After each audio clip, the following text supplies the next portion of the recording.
राजाधिराज सद्गुरुनाथ महाराज की जय। श्री गुरुदेव दत्त। गुरुर्ब्रह्मा गुरुर्विष्णु गुरुर्देवो महेश्वरा गुरुर्साक्षात् परब्रह्म तस्मै श्री गुरुवे नमः। गुरुर्साक्षात् परब्रह्म तस्मै श्री गुरुवे नमः। ಸದಾನಂದ ಸದ್ಗುರು ಭಾವರಾಜ ಯೋಗಿ ರಾಮನೆಂದವತರಿಸಿದೆ ಭಕ್ತರ ಉದ್ಧಾರಕ್ಕಾಗಿ.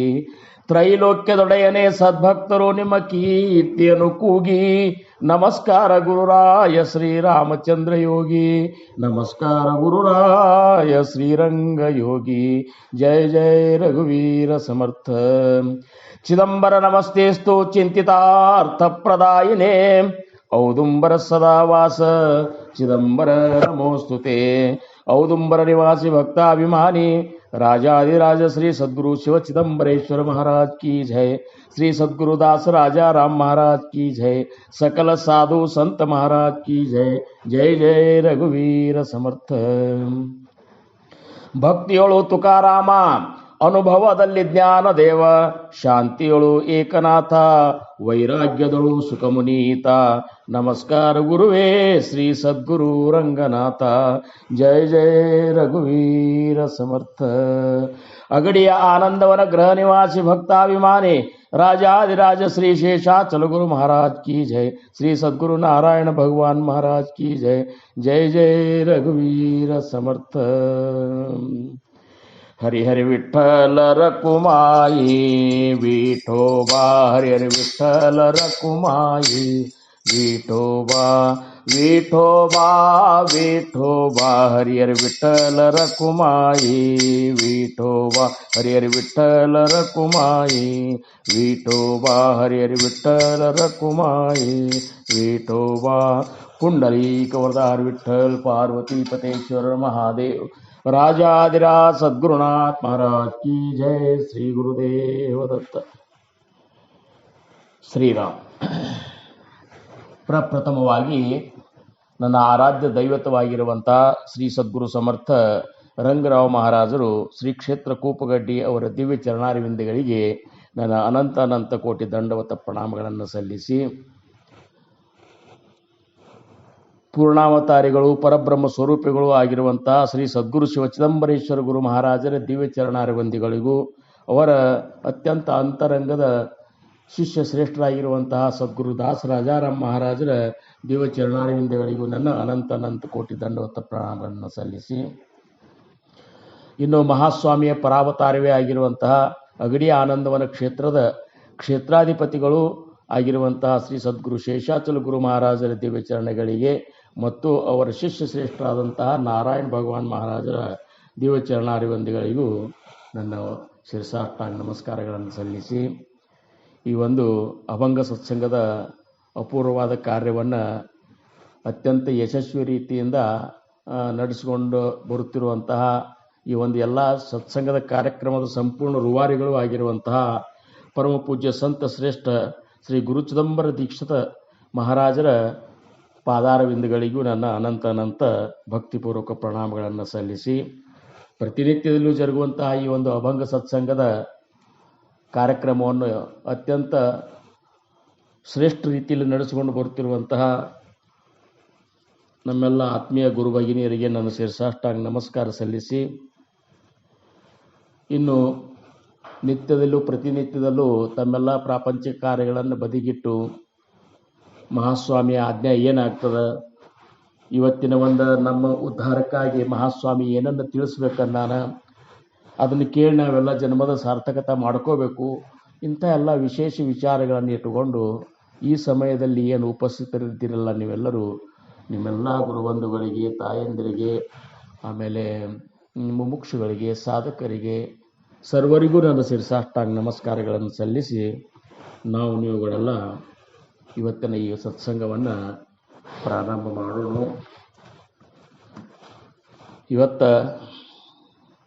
ಮಹಾನ್ ಪರ್ವ ದಿನ. ಇವತ್ತಿನ ದಿವಸ ಅಂದ್ರೆ ಏನು, ಶ್ರೇಷ್ಠವಾದಂತಹ ದಿವಸ. ಯಾಕಂದ್ರೆ ಇದು ಆಷಾಢ ಏಕಾದಶಿಯ ಪರ್ವಕಾಲ. ಇವತ್ತಿನ ದಿವಸ ಲಕ್ಷಾವಧಿ ಕೋಟ್ಯಾವಧಿ ಜನರು ಆ ಅಖಿಲಾಂಡ ಕೋಟಿ ಬ್ರಹ್ಮಾಂಡ ನಾಯಕನಾದಂತಹ ಪಂಢರೀನಾಥನ ಒಂದು ಭಕ್ತಿಯೊಳಗೆ ಮುಳುಗಿ ಬ್ರಹ್ಮಾನಂದದ ಸವಿಯನ್ನು ಉಣ್ಣುತ್ತಿರುವಂತಹ ದಿವಸ. ಅಂಥ ದಕ್ಷಿಣ ಕಾಶಿ ಎನ್ನಿಸಿಕೊಂಡಿರುವಂತಹ ಪಂಢರಪುರ ಕ್ಷೇತ್ರಾಧಿಪತಿ ಅಖಿಲಾಂಡ ಕೋಟಿ ಬ್ರಹ್ಮಾಂಡ ನಾಯಕನಾದಂತಹ ಪಂಢರೀನಾಥ, ಆ ರುಕ್ಮಿಣಿ ಸಹಿತ ಪಾಂಡುರಂಗನ ದಿವ್ಯ ಚರಣಾರವಿಂದಗಳಿಗೂ ನಾನು ಅನಂತ ಕೋಟಿ ದಂಡವತ ಪ್ರಣಾಮಗಳನ್ನು ಸಲ್ಲಿಸಿ, ಈ ಒಂದು ಪರ್ವ ಕಾಲದಲ್ಲಿ ಆ ಮಹಾಸ್ವಾಮಿ, ಆ ಸದ್ಗುರುನಾಥ ಏನನ್ನು ನುಡಿಸ್ತಾನ ಅದನ್ನು ತಮ್ಮೆಲ್ಲರ ಮುಂದೆ ಹಂಚಿಕೊಳ್ಳಿಕ್ಕೆ ಇಚ್ಛೆ ಮಾಡ್ತೀನಿ. ಇವತ್ತಿನ ಒಂದು ಏಕಾದಶಿ ದಿವಸ. ಏಕಾದಶಿ ಇದು ವಾರ್ಕರಿ ಸಂಪ್ರದಾಯದ ಒಂದು ಧರ್ಮನೇ ಅಂತಾರೆ, ಭಾಗವತ ಧರ್ಮ ಅಂತಾರೆ. ಏಕಾದಶಿ ಅಂದ್ರೆ ಏನು, ಇದೊಂದು ಭಾಗವತ ಧರ್ಮ. ವಾರ್ಕರಿ ಸಂಪ್ರದಾಯದೊಳಗೆ ಏನದ ಅಂದ್ರೆ, ಈ ಎಲ್ಲ ಏಕಾದಶಿಗಳನ್ನು ಕಟ್ಟುನಿಟ್ಟಿನಿಂದ ಆಚರಿಸೋದು, ದಿಂಡಿ ಪಾದಯಾತ್ರೆ ಮಾಡೋದು, ಕೀರ್ತನ ಭಕ್ತಿಯೊಳಗೆ ತಮ್ಮನ್ನು ತಾವು ಮರೆತು ಆನಂದದಿಂದ ಕೀರ್ತನವನ್ನು ಶ್ರವಣ ಮಾಡೋದು, ಇವೆಲ್ಲ ಭಾಗವತ ಧರ್ಮ ಅಂದ್ರೆ ವಾರ್ಕರಿ ಸಂಪ್ರದಾಯದ ಒಂದು ವಿಶೇಷ ಒಂದು ಏನಪ್ಪ ಅಂದ್ರೆ ಆ ಒಂದು ಸಂಪ್ರದಾಯದ ತತ್ವ ಹಂಗೆ ಈ ಏಕಾದಶಿ ಬಗ್ಗೆ ನಾವು ಸ್ವಲ್ಪ ವಿಚಾರ ಮಾಡಬೇಕಾಗಿದೆ. ಯಾಕಂದ್ರೆ ಏಕಾದಶಿ ನಾವೆಲ್ಲರೂ ಮಾಡ್ತೇವೆ ಖರೆ, ಆದರೆ ನಿಜವಾಗಿಯೂ ಏಕಾದಶಿ ಅಂದರೆ ಏನು, ಅದು ಇದ್ರ ಪಕ್ಕ ಈಗ ಸಮರ್ಥ ರಾಮದಾಸ್ ಮಹಾರಾಜರು ಏನು ಹೇಳ್ತಾರಂದ್ರೆ, ಜ್ಞಾನೇವಿನ ಕರ್ಮ ವಿಘಡೆ ಹೇತು ಕದಾಪಿ ನ ಗಡೆ ಅಂತಾರೆ. ತಿಳಿಲಾರ್ದ ಮಾಡಿದಂಥ ಕರ್ಮ ನಮಗೆ ಎಷ್ಟು ಫಲ ಕೊಡಬೇಕು ಅಷ್ಟು ಫಲ ಕೊಡೋದಿಲ್ಲ, ಕೊಡ್ತದ ಖರೆ, ಆದ್ರೆ ಪರಿಪೂರ್ಣ ನಮಗೆ ಅದರದ್ದು ವಿಶೇಷ ಫಲ ಅರ್ಥ ಆಗೋದಿಲ್ಲ. ಹೆಂಗೆ ಪರಮಾರ್ಥದೊಳಗೆ ಪ್ರತಿಯೊಂದು ತತ್ವ ವಿಚಾರಗಳನ್ನ ಅರ್ಥ ಮಾಡಿಕೊಂಡಾಗ ಮಾತ್ರ ಪರಮಾರ್ಥ ಆಗ್ತದೆ. ಸುಮ್ಮನೆ ಭಜನೆ ಮಾಡೋದು, ಸುಮ್ಮನೆ ಅಭಂಗ ಅನ್ನೋದು, ಸುಮ್ಮನೆ ಏಕಾದಶಿ ಮಾಡೋದು, ಅವ್ರು ಮಾಡ್ತಾರಂತ ನಾವು ಮಾಡೋದು, ಹಿಂಗೆ ಯಾವುದೇ ಕಾರ್ಯವನ್ನು ನಾವು ಸಂಪೂರ್ಣ ತಿಳುವಳಿಕೆ ಇಟ್ಟುಕೊಂಡು ಅದನ್ನು ಮಾಡಿದೆವು ಅಂದ್ರೆ ಆ ಕಾರ್ಯದೊಳಗೆ ನಮ್ಮ ಮನಸ್ಸು ಪೂರ್ಣ ಮಗ್ನ ಆಗ್ತದೆ. ಅಲ್ಲಿ ಶ್ರದ್ಧಾನೂ ಏನಪ್ಪ ಅಂದ್ರೆ ಅಂಥ ಒಂದು ವಿಶೇಷ ಶ್ರದ್ಧಾ ಉತ್ಪನ್ನ ಆಗ್ತದೆ. ಹಂಗೆ ಈ ಏಕಾದಶಿ ಬಗ್ಗೆ ನಾವು ಸ್ವಲ್ಪ ವಿಚಾರ ಮಾಡಲಿಕ್ಕಾಗಿ, ಯಾಕೆ ನಾವು ಈ ಏಕಾದಶಿ ಬಗ್ಗೆ ವಿಶೇಷ ವಿಚಾರ ಮಾಡಬೇಕು ಅಂದ್ರೆ, ನಿಜವಾಗಿಯೂ ಮಹಾಸ್ವಾಮಿ ಚಿದಂಬರರು ಮೊದಲನೇ ಅವತಾರ ಪಾಂಡುರಂಗನೇ ಚಿದಂಬರರಾಗಿ ಅವತಾರ ಮಾಡ್ಕೊಂಡು ಬಂದ. ಅದನ್ನು ವಿಶೇಷವಾಗಿ ಪ್ರಕಟ ಮಾಡಿದವರು ಯಾರಂದ್ರೆ ಚಿದಂಬರ ಮಹಾಸ್ವಾಮಿಯ ಅತ್ಯಂತ ಅಂತರಂಗದ ಶಿಷ್ಯ ಶ್ರೇಷ್ಠರಾಗಿರುವಂತಹ ಸಂತ ವಿಠಾಬಾಯಿ ಅವರು ತಮ್ಮ ಅಭಂಗದೊಳಗೆ ಆ ಒಂದು ಪಾಂಡುರಂಗನೇ ಚಿದಂಬರಾಗಿ ಬಂದಾನ ಅನ್ನುವಂಥದ್ದು ಆಣಿ ಮಾಡಿ ಹೇಳ್ತೀನಿ ಅಂಥೇಳಿ ಅವರು ತಮ್ಮ ಅಭಂಗದೊಳಗೆ ಹೇಳ್ತಾರೆ. ಅಂದ್ರೇನು, ಆಣವಾಹೋನಿಯ ಜಾಣ ಅಂತ ಆಣಿ ಮಾಡಿ ಹೇಳ್ತೀರಿ.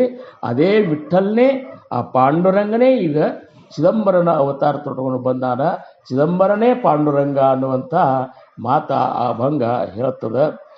ಅದು ಏನು ಇಷ್ಟೊಂದು ಖಾತ್ರಿಯಿಂದ ಹೇಳ್ತಾರಲ್ಲ, ಯಾಕಂದ್ರೆ ಪ್ರಚೀತಿ ಆಗ್ತದೆ, ವಿಠಾಬಾಯಿಯವರಿಗೆ ಪ್ರಚೀತಿ ಆಗ್ತದೆ. ವಿಠಾಬಾಯಿಯವರು ಪಂಢರಪುರದವ್ರೆ, ಇದು ನಿಮಗೆಲ್ಲರಿಗೂ ಗೊತ್ತದೆ. ಸಂತ ವಿಠಾಬಾಯಿ ಪಂಢರಪುರ ನಿವಾಸಿ, ನಾಯಕ ಮಂತನ. ಆ ವಿಠಾಬಾಯಿ ಹೆಂಗೆ ಮೀರಾಬಾಯಿ ಕೃಷ್ಣನ ಮೂರ್ತಿಯನ್ನು ತಗೊಂಡು ಕೃಷ್ಣನೇ ಸರ್ವಸ್ವ ಅಂತ ತಿಳ್ಕೊಂಡಿದ್ಲಲ್ಲ, ಹಂಗೆ ವಿಠಾಬಾಯಿ ಆದರೂ ಸಹಿತ ಪಾಂಡುರಂಗನ ಒಂದು ಮೂರ್ತಿ ತನ್ನಂತಲ್ಲಿ ಇಟ್ಟುಕೊಂಡು ಪಾಂಡುರಂಗನೇ ನನ್ನ ಸರ್ವಸ್ವ ಅಂತ ತಿಳ್ಕೊಂಡು ಪಾಂಡುರಂಗನ ಭಕ್ತಿಯೊಳಗೆ ಅತ್ಯಂತ ಏನಪ್ಪ ಅಂದ್ರೆ ತತ್ಪರತೆಯಿಂದ ಪಾಂಡುರಂಗನ ಭಕ್ತಿ ಮಾಡ್ತಿದ್ಲು. ಸಣ್ಣ ಹುಡುಗಿದ್ರು ಸಹಿತ ಅಷ್ಟೊಂದು, ಯಾಕಂದ್ರೆ ಅವ್ರ ಮನೆತನದೊಳಗೆ ಪಾಂಡುರಂಗನ ಭಕ್ತಿ ಯಾವಾಗಲೂ ನಡ್ಕೋತ ಬಂದಿತ್ತು. ಪಂಢರಪುರದಾಗೆ ಇರ್ತಿದ್ರು. ಮತ್ತು ಹೀಗಾಗಿ ಅಲ್ಲಿ ಎಲ್ಲ ಸಾಧು ಸಂತರ ಒಂದು ದರ್ಶನ, ಸ್ಪರ್ಶನ, ಸಂಭಾಷಣ ಇವನ್ನೆಲ್ಲ ಕೇಳ್ಕೊಂಡು ಅವರು ಅಷ್ಟೇ ಏನಪ್ಪ ಅಂದ್ರೆ ಪಾಂಡುರಂಗನ ಭಕ್ತಿಯನ್ನು ಅಷ್ಟೊಂದು ವಿಶೇಷ ರೀತಿಯಿಂದ ಮಾಡ್ತಿದ್ರಂತೇಳಿ, ಮಕ್ಕಳಾದರೂ ಸಹಿತ ಅಂದ್ರೆ ಮಗಳಾದರೂ ವಿಠಾಬಾಯಿ ಆದರೂ ಸಹಿತ ಪಾಂಡುರಂಗನೇ ಸರ್ವಸ್ವ ಅಂತ ತಿಳ್ಕೊಂಡು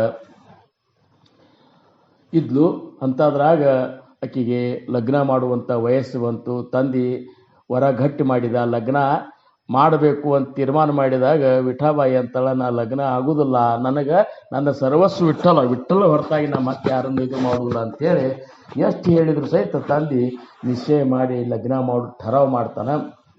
ಠರಾವ್ ಮಾಡಿದಾಗ ವಿಠಾಬಾಯಿ ಏನು ಮಾಡ್ತಾಳೆ, ಇನ್ನು ಇಲ್ಲೇ ಇದ್ದಂದ್ರೆ ನಾನು ಲಗ್ನ ಆಗಿ ಪ್ರಪಂಚದ ಜಂಜಾಟ್ನಾಗಿ ಬೀಳೋದಾಗ್ತದೆ, ಅದಕ್ಕೆ ಬೇಡ ಅಂತೇಳಿ ರಾತ್ರಿ ಪಂಢರಪುರದಿಂದ ಆ ಒಂದು ಮೂರ್ತಿ, ವಿಠ್ಠಲ ಮೂರ್ತಿ ಅಪ್ಕೊಂಡು ಹಿಂಗೆ ಬಗಲಾಗಿ ಹಿಡ್ಕೊಂಡು ಏನಪ್ಪ ಅಂದ್ರೆ ಅಡವಿ ಒಳಗೆ ಹೋಗಿಬಿಡ್ತಾಳೆ. ಅಡವಿಯಾಗ ಹೋಗಿ ಅವತ್ತಿನ ರಾತ್ರಿ ಕಳೀತಿರ್ತಾಳೆ. ಕಣ್ಣಾಗ ದಳ ನೀರು ಬರ್ತಿರ್ತಾವೆ. ಯಾಕಂದ್ರೆ ಒಬ್ಬಕ್ಕೆ ಸಣ್ಣ ಹುಡುಗಿ ಪಾಪ ಅಡವಿ ಒಳಗೆ ಹೋಗಿ ಈ ರೀತಿ ಅದನ್ನು ಅಕ್ಕಿ ಅಂತಾಳೆ, ವಿಠಲ ತಂದೆ ತಾಯಿ ಬಂಧು ಬಳಗ ಎಲ್ಲ ನನ್ನ ಸರ್ವಸ್ವ ನೀನೇ ಇದ್ದಿ, ನೀನೇ ನನ್ನನ್ನು ಕಾಪಾಡಬೇಕು ಅಂತೇಳಿ ಭಯ ಬರ್ತಿರ್ತದೆ. ಖರೆ ಭಯ ಯಾವಾಗ ಬರ್ತಿರ್ತದೆ? ವಿಠಲನ ಮೇಲೆ ಶ್ರದ್ಧಾ ಕಡಿಮೆ ಆದರೆ ಭಯ ಬರ್ತಿರ್ತದೆ. ಈಗ ನಮಗಾದ್ರೆ ಹೆಂಗೆ ಜೀವನದೊಳಗೆ ಭಯ ಯಾವಾಗ ಬರ್ತದೆ ಅಂದ್ರೆ ನಮ್ಮ ಸದ್ಗುರುಗಳ ಮೇಲಿನ ಒಂದು ಶ್ರದ್ಧೆ ಅಥವಾ ನಿಷ್ಠೆ ಕಡಿಮೆ ಆದ್ರೆ ಮಾತ್ರ ಭಯ ಬರ್ತದೆ. ಸದ್ಗುರುನ ಮೇಲೆ ಆ ಮಹಾಸ್ವಾಮಿಯಲ್ಲಿ ನಿಷ್ಠ ಇದ್ದವ್ರಿಗೆ ಪ್ರಪಂಚದ ಭಯ ಯಾಕೆ ಆಗ್ತದೆ ಹೇಳ್ರಿ? ವಿಚಾರ ಮಾಡಿದರೆ ಅದನ್ನು ಭಗವಂತನಿಂದ ಅಂತರಿಸಿ ಪ್ರಪಂಚದ ವ್ಯಾಮೋಹದೊಳಗೆ ಯಾರು ಇರ್ತಾರಲ್ಲ ಅವ್ರಿಗೆ ಭಯ ಆಗ್ತದೆ. ಭಗವಂತನೇ ಸರ್ವಸ್ವ ಅಂದಾಗ ಅವ್ರಿಗೆ ಭಯ ಹಂಗಾಗ್ತದೆ. ರಾಜಯಾಚಿಕ ಅಂತ ಕಾಯ ಭೀಕಮಾಗಿ ಅಂತ ಜ್ಞಾನೇಶ್ವರ ಮಾವಲಿಯವ್ರು ಅಂತಾರೆ, ರಾಜನ ಹೆಂಡತಿ ಬೇಡ್ತಾಳ ಅಷ್ಟು ದೀನಾವಸ್ಥೆಯೊಳಗೆ ಇರ್ತಾಳ ಅನ್ನಕ್ಕೆ ಇಲ್ಲ. ಹಂಗೆ ನಾವೆಲ್ಲರೂ ನಾವೀಗ ಸದ್ಗುರಿನ ಆಶ್ರಯದಾಗಿ ಏನು ನಾವು ಅವರಿಂದ ಅನುಗ್ರಹಿತರಾಗಿ ಸಾಂಪ್ರದಾಯಿಕ ಭದ್ರಾಗಿದ್ದೀವಲ್ಲ, ನಿಜವಾಗಿಯೂ ನಮ್ಮಂತಲ್ಲಿ ಭಯ ಅನ್ನುವಂಥದ್ದು ಇರಬಾರ್ದು. ಮತ್ತು ಇತ್ತು ಅಂದ್ರೆ ನಮ್ಮ ಗುರುವಿನ ಮೇಲೆ ಶ್ರದ್ಧೆಯ ಕೊರತೆ ಅದ ಅಂತನ್ನುವಂಥದ್ದು ಅದನ್ನು ಬೇರೆ ಹೇಳಬೇಕಾಗಿಲ್ಲ. ಹಂಗೆ ವಿಠಾಬಾಯಿ ವಿಠ್ಠಲನ ಮೇಲೆ ಸಂಪೂರ್ಣ ಶ್ರದ್ಧಾ ಇತ್ತು. ವಿಠ್ಠಲನೇ ಸರ್ವಸ್ವ ಅಂತ ತಿಳ್ಕೊಂಡಿಲ್ದು ಅಂಥೇಳಿ ಅಂಥ ಅಡವ್ಯಾಗ ಆ ಮೂರ್ತಿ ಹಾಕ್ಕೊಂಡು ಕೂತಾಗ ಆಕಿಗೊಂದು ಆಕಾಶವಾಣಿ ಆಗ್ತದೆ, ಒಂದು ಪ್ರಚೀತಿ ಆಗ್ತದೆ. ನೋಡು ವಿಠ, ನಾಳೆ ಇಲ್ಲಿ ರಾಜಾರಾಮನ ದಿಂಡಿ ಹೋಗ್ತಿರ್ತದೆ.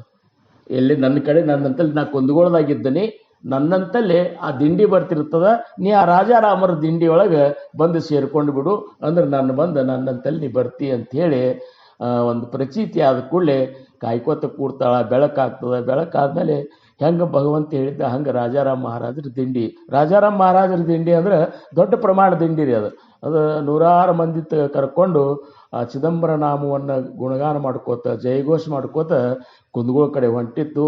ನೋಡಿದ್ಲು, ಓಡಿ ಹೋಗಿ ಮಹಾರಾಜರಿಗೆ ಸಾಷ್ಟಾಂಗ ನಮಸ್ಕಾರ ಹಾಕ್ತಾಳೆ. ಹಾಕಿದ ಕೂಡಲೇ ಯಾರವ ತಾಯಿ ನೀನು ಅಂದ ಕೂಡಲೇ, ಇಲ್ಲ ನಾನು ನನಗೆ ಸ್ವತಃ ಆ ಪಾಂಡುರಂಗನಿಂದನೇ ನನಗೆ ಈ ರೀತಿ ಪ್ರಚೀತಿ ಆಗ್ಯದ, ಅದಕ್ಕೆ ನಿಮ್ಮ ದಿಂಡಿಯೊಳಗೆ ನನ್ನನ್ನು ಸೇರಿಸ್ಕೊಡ್ರಿ ಅಂದ ಕೂಡಲೇ, ಯಾಕಾಗವಲ್ಯಾಕವ ನಡಿ ಅಂಥೇಳಿ ಆ ವಿಠ್ಠಲನೇ ಇವತ್ತಿನ ದಿವಸ ಕುಂದಗೋಳದಾಗ ಚಿದಂಬರ ಮಹಾಸ್ವಾಮಿಯಾಗಿ ಅವತಾರ ತಟ್ಕೊಂಡು ಬಂದಾನ. ಅಲ್ಲೇ ಹೊಂಟವು, ಭಾಳ ಚಲೋ ಆಯ್ತು ಅಂಥೇಳಿ ಆ ದಿಂಡಿಯ ಮುಖ್ಯಸ್ಥಳನ್ನೇ ಮಾಡಿಬಿಡ್ತಾರಂಥವ್ರು. ಅಷ್ಟೊಂದು ಆ ಭಕ್ತಿ ನೋಡಿದ ಕೂಡಲೇ, ಯಾಕಂದ್ರೆ ಅದು ಒಂದು ಜನ್ಮದ್ದಲ್ಲ, ಜನ್ಮಾಂತರದಿಂದ ಬಂದಂತಹ ಒಂದು ಭಕ್ತಿ ಅದು ಅವತಾರ ಅದು. ಅದಕ್ಕೆ ಆ ದಿಂಡಿ ಒಳಗೆ ಎಲ್ಲರೂ ದಿಂಡಿ ಒಳಗೆ ಚಿದಂಬರ ನಾಮ ಘೋಷ ಮಾಡ್ಕೋತ ಕುಂದಗೋಳಕ್ಕೆ ಹೋಗ್ತಾರೆ. ಕುಂದಗೋಳಕ್ಕೆ ಹೋದ ಕೂಡಲೇ ಮಹಾಸ್ವಾಮಿ ದಿಂಡಿಯನ್ನು ಎದುರುಕೊಂಡು ನಿಂತಿರ್ತಾರೆ. ಬರ್ರಿಪ್ಪ ಅಂತೇಳಿ ಎಲ್ಲರೂ ಹೋಗಿ ಚಿದಂಬರ ಮಹಾಸ್ವಾಮಿ ನಮಸ್ಕಾರ ಮಾಡ್ತಾರೆ. ವಿಠಾಬಾಯಿ ಹಂಚ್ಕೋತಾಳೆ. ಯಾಕಂದ್ರೆ ಆಕಿದು ನಾನು ಕಡಿಮೆ ಜಾತಿ, ಆಕಿ ಹಿಂಗೇನೋ ಒಂದು ಕಲ್ಪನೆ ಇರಬೇಕು. ದೂರ ಕೂಡ್ತಾಳೆ, ಅಥವಾ ನಾ ಪರಿಚಿತ ಹೊಸದಾಗಿ ಬಂದಾಕಿ ಅಂತ ದೂರ ಕೂಡ್ತಾಳೆ. ಕೂತ್ ಕೂಡಲೇ ಚಿದಂಬರ ಮಹಾಸ್ವಾಮಿಗಳು ಏನಂತಾರಂತ, ಜನಿ ಬಾರವ ಅಲ್ಯಾಕೆ ಕೂತಿ ಅಂತಂತಾರ. ಏನು ಜನಿ ಬಾರವ ಇಲ್ಲಿ ಬಾ ಅಲ್ಯಾಕೆ ಕೂತಿ ಅಂದ ಕೂಡಲೇ ಆಕಿ ಗಾಬರಿ ಆಗ್ತಾಳೆ. ನಾನು ವಿಠಾಬಾಯಿ, ಇವರು ಜನಿ ಅಂತ ಯಾಕಂತಾರ ಅಂದ ಕೂಡಲೇ ಮಹಾಸ್ವಾಮಿ, ಇದೇನು ನನಗೆ ಜನಿ ಅಂತ ಯಾಕಂದ್ರೆ ಅಂದ ಕೂಡಲೇ, ಇಲ್ಲ ನೀನು ಜನಾಬಾಯಿನೇ ಇದ್ದಿ ಅಂತ ಹೇಳ. ನೀನು ಜನಾಬಾಯಿನೇ ಇದ್ದಿ, ಹಿಂದಿನ ಒಂದು ನನ್ನ ಪಾಂಡುರಂಗನ ಅವತಾರದೊಳಗೆ ನಾಮದೇವನ ಒಂದು ದಾಸಿ ಅನ್ನಿಸ್ಕೊಂಡು ನನ್ನ ಭಕ್ತಿಯನ್ನು ಆ ರೀತಿ ಮಾಡಿದಾಕಿದ್ದೀವ ಬಾ ಅಂತಂತೇಳಿ ಆಕಿ ತಲೆ ಮೇಲೆ ಕೈ ಇಡ್ತಾರ. ನಮಸ್ಕಾರ ಮಾಡಿದ ಕೂಡಲೇ ವಿಠಾಬಾಯಿ ತಲೆ ಮೇಲೆ ಹಿಂಗೆ ಕೈ ಇಟ್ಟು ಕೂಡಲೇ 4 ಜನ್ಮದ ಅವತಾರದ ಒಂದು ನೆನಪ ವಿಠಾಬಾಯಿಗೆ ಆಗ್ತದಂತ ನೋಡ್ರಿ. 4 ಜನ್ಮದೊಳಗೆ ಅದು ಹೆಂಗಂದ್ರೆ, ಈಗ ನರಸಿಂಹ ಅವತಾರದೊಳಗೆ ನಾಮದೇವ, ಇದು ಏನಪ್ಪ ಅಂದ್ರೆ ನಾಮದೇವ ಮಹಾರಾಜರು ನರಸಿಂಹ ಅವತಾರದೊಳಗೆ ರಾಜಾರಾಮರು ಪ್ರಹ್ಲಾದರಾಯರಾಗಿದ್ದರು. ಆಮೇಲೆ ವಿಠಾಬಾಯಿ ಪದ್ಮಿನಿ ಅಂಥೇಳಿ ವಿಠಾಬಾಯಿ ಆಗಿದ್ಲು. ರಾಮಾವತಾರದೊಳಗ ಅಂಗದ ಏನಿದ್ದಲ್ಲ ಅವರು ರಾಜಾರಾಮರ ಮಹಾರಾಜರಾಗಿದ್ರು. ಮಂಥರ ಅನಾಕಿ ವಿಠಾಬಾಯಿ ಆಗಿದ್ಲು. ಕೃಷ್ಣಾವತಾರದೊಳಗ ಆ ರಾಜಾರಾಮರ ನಾಮದೇವನೇ ಉದ್ಧವನಾಗಿದ್ರು. ಉದ್ಧವ ಏನಪ್ಪಾ ಅಂದ್ರೆ ರಾಜಾರಾಮ ಮಹಾರಾಜರು ಉದ್ಧವನ ಒಂದು ಅವತಾರದೊಳಗಿದ್ರು. ಆಮೇಲೆ ವಿಠಾಬಾಯಿ ಕುಬ್ಜಾನ ಅವತಾರದೊಳಗೆ. ಆಮೇಲೆ ಕಲಿಯುಗದೊಳಗೆ ಪಾಂಡುರಂಗನ ಅವತಾರ, ಆಮೇಲೆ ನಾಮದೇವರ ಅವತಾರ. ರಾಜಾರಾಮರೇ ನಾಮದೇವರಾಗಿದ್ದರು. ಆಮೇಲೆ ಜನಾಬಾಯಿ, ವಿಠಾಬಾಯಿನೇ ಜನಾಬಾಯಿ ಆಗಿದ್ಲು. ಸದ್ಯಕ್ಕೆ ಚಿದಂಬರ ಅವತಾರದೊಳಗೆ ಆ ನಾಮದೇವರೇ ತುಕಾರಾಮರೇ ರಾಜಾರಾಮರಾಗಿ ಸಂತ ಜನಾಬಾಯಿನೇ ವಿಠಾಬಾಯಿಯಾಗಿ ಏನಪ್ಪ ಅಂದ್ರೆ ಈ ಅವತಾರ ತೊಟ್ಕೊಂಡು ಬಂದಿದ್ಲು. ಇದು 4 ಜನ್ಮದ ಒಂದು ಪೂರ್ಣ ಇದು ಆಕಿ ಖಾತ್ರಿ ಆಗಿಬಿಡ್ತು. ಖಾತ್ರಿ ಆದ ಕೂಡಲೇ ಆವಾಗೆ ಒಂದು ಅಭಂಗ ರಚನಾ ಮಾಡಿದ್ರು ವಿಠಾಬಾಯಿ ಅವರು. ಆ ಸಮಯದೊಳಗೆ ಒಂದು ಅಭಂಗ ರಚನಾ ಮಾಡಿದ್ರು. ಆ ಅಭಂಗ ಏನದ ಅಂದ್ರೆ, ಹರಿ ರಾಮಕೃಷ್ಣ ಅವತಾರ ತೋಚಿ ಆತ ಚಿದಂಬರ, ರಾಮಕೃಷ್ಣ ಅವತಾರ तोची आता चिदंबर, गरीब सोंग तो धरिला, गरीब सोंग तो धरिला, विठ्ठल हो तोची आला, विठ्ठल हो तोची आला, रामकृष्ण अवतार तोची आता चिदंबर, रामकृष्ण अवतार तोची आता चिदंबर, विठ्ठल राये रखुमाई, विठ्ठल राये रखुमाई, चिदंबर सावित्री सरस्वती आई, चिदंबर सावित्री सरस्वती आई, रामकृष्ण अवतार तोची आता चिदंबर, रामकृष्ण अवतार तोची आता चिदंबर, नामदेव राजा राम ऐसा धरुनिया नाम, नामदेव राजा राम ऐसा धरुनिया नाम, नामदेव राजा राम ऐसा धरुनिया नाम, रामकृष्ण अवतार तोची आता चिदंबर, रामकृष्ण अवतार तोची आता चिदंबर, विठाबाई सांगते खुण, विठाबाई सांगते कुण आणवा होनिया जाण, विठाबाई सांगते कुण आणवा होनिया जाण, रामकृष्ण अवतार तोची आता चिदंबर, रामकृष्ण अवतार तोची आता चिदंबर, गरीब सोंग तो धरिला, विठ्ठल हो तोची आला, ವಿಠ್ಠಲ ಹೋ ತೋಚಿಯಾಲ. ನೋಡ್ರಿ ಎಂಥ ಅದ್ಭುತವಾದಂಥ ಅಭಂಗ. ಸ್ವತಃ ಆ ಪಾಂಡುರಂಗನೇ ಇವತ್ತ ಗರೀಬ ಸೋಂಗ ತೋಧರಿಲ್ಲ, ಒಬ್ಬ ಬಡ ಬ್ರಾಹ್ಮಣನ ಒಂದು ವೇಷ, ಆ ಒಂದು ಇದ್ರೊಳಗ ಇಲ್ಲಿ ಅವತಾರ ಚಿದಂಬರ ಅನ್ನುವಂಥ ನಾಮದಿಂದ ಅವತಾರ ತೊಟ್ಕೊಂಡು ಬಂದಾನ. ಹೊರತಾಗಿ ಆ ಚಿದಂಬರ ಮತ್ತೆ ಯಾರು ಅಲ್ಲ, ಪಾಂಡುರಂಗನೇ. ಆ ರಾಮ ಕೃಷ್ಣ, ರಾಮನು ಅವನೇ ಆಗಿದ್ದ, ಕೃಷ್ಣನೂ ಅವನೇ ಆಗಿದ್ದ, ನರಸಿಂಹನು ಅವನೇ ಆಗಿದ್ದ, ವಿಠ್ಠಲನು ಅವನೇ ಆಗಿದ್ದ. ಇವತ್ತು ಅವನೇ ಚಿದಂಬರ ರೂಪದಿಂದ ನಮ್ಮನ್ನು ಉದ್ಧಾರ ಮಾಡಲಿಕ್ಕೆ ಬಂದಾನಂದಾಗ ಚಿದಂಬರರು ಬೇರೆ ಅಲ್ಲ, ಪಾಂಡುರಂಗ ಬೇರೆ ಇಲ್ಲ. ಅದಕ್ಕೆ ವಾರ್ಕರಿ ಸಂಪ್ರದಾಯದ ಇನ್ನೊಂದು ಭಾಗ ಯಾವುದು ಅಂದ್ರೆ ಚಿದಂಬರ ವಾರ್ಕರಿ ಸಂಪ್ರದಾಯ. ಚಿದಂಬರ ಸಂಪ್ರದಾಯಕ್ಕೆ ಚಿದಂಬರ ವಾರ್ಕರಿ ಸಂಪ್ರದಾಯ ಅಂತ. ಇಲ್ಲಿ ವಾರ್ಕರಿ ಒಳಗೆ ಯಾವ ರೀತಿ ಅಭಂಗಗಳನ್ನು ಅನ್ನೋದು, ವಾರ್ಕರಿ ಒಳಗೆ ಯಾವ ರೀತಿ ಒಂದು ಕೀರ್ತನ ಪದ್ಧತಿ ಅದ, ಹಂಗೆ ನಮ್ಮ ಚಿದಂಬರ ಒಂದು ಸಂಪ್ರದಾಯದೊಳಗೂ ಸಹಿತ ವಾರ್ಕರಿ ಪದ್ಧತಿಯಿಂದ ಎಲ್ಲ ಸೇವೆಗಳು ನಡೀತಾವ.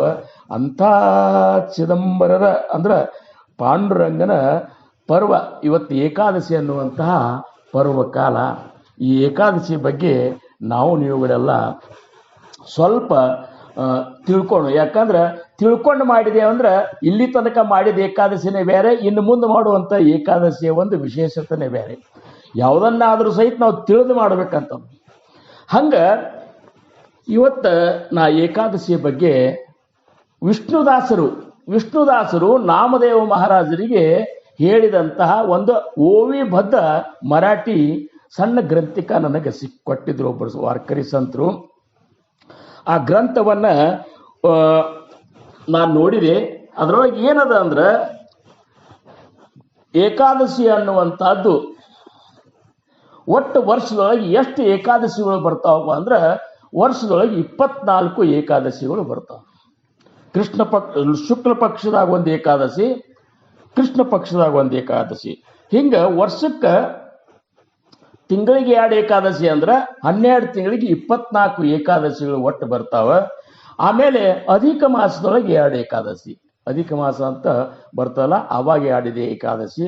ಒಟ್ಟಿನ ಮೇಲೆ ಏಕಾದಶಿ ವ್ರತ ಅನ್ನುವಂಥದ್ದು, ಈ ಪರ್ವಕಾಲ ಅನ್ನುವಂಥದ್ದು 26 ಏಕಾದಶಿ ನಮ್ಗೆ ಸಿಗ್ತಾವ, ನಮ್ಗೆ ಮಾಡಲಿಕ್ಕೆ ಸಿಗ್ತದ.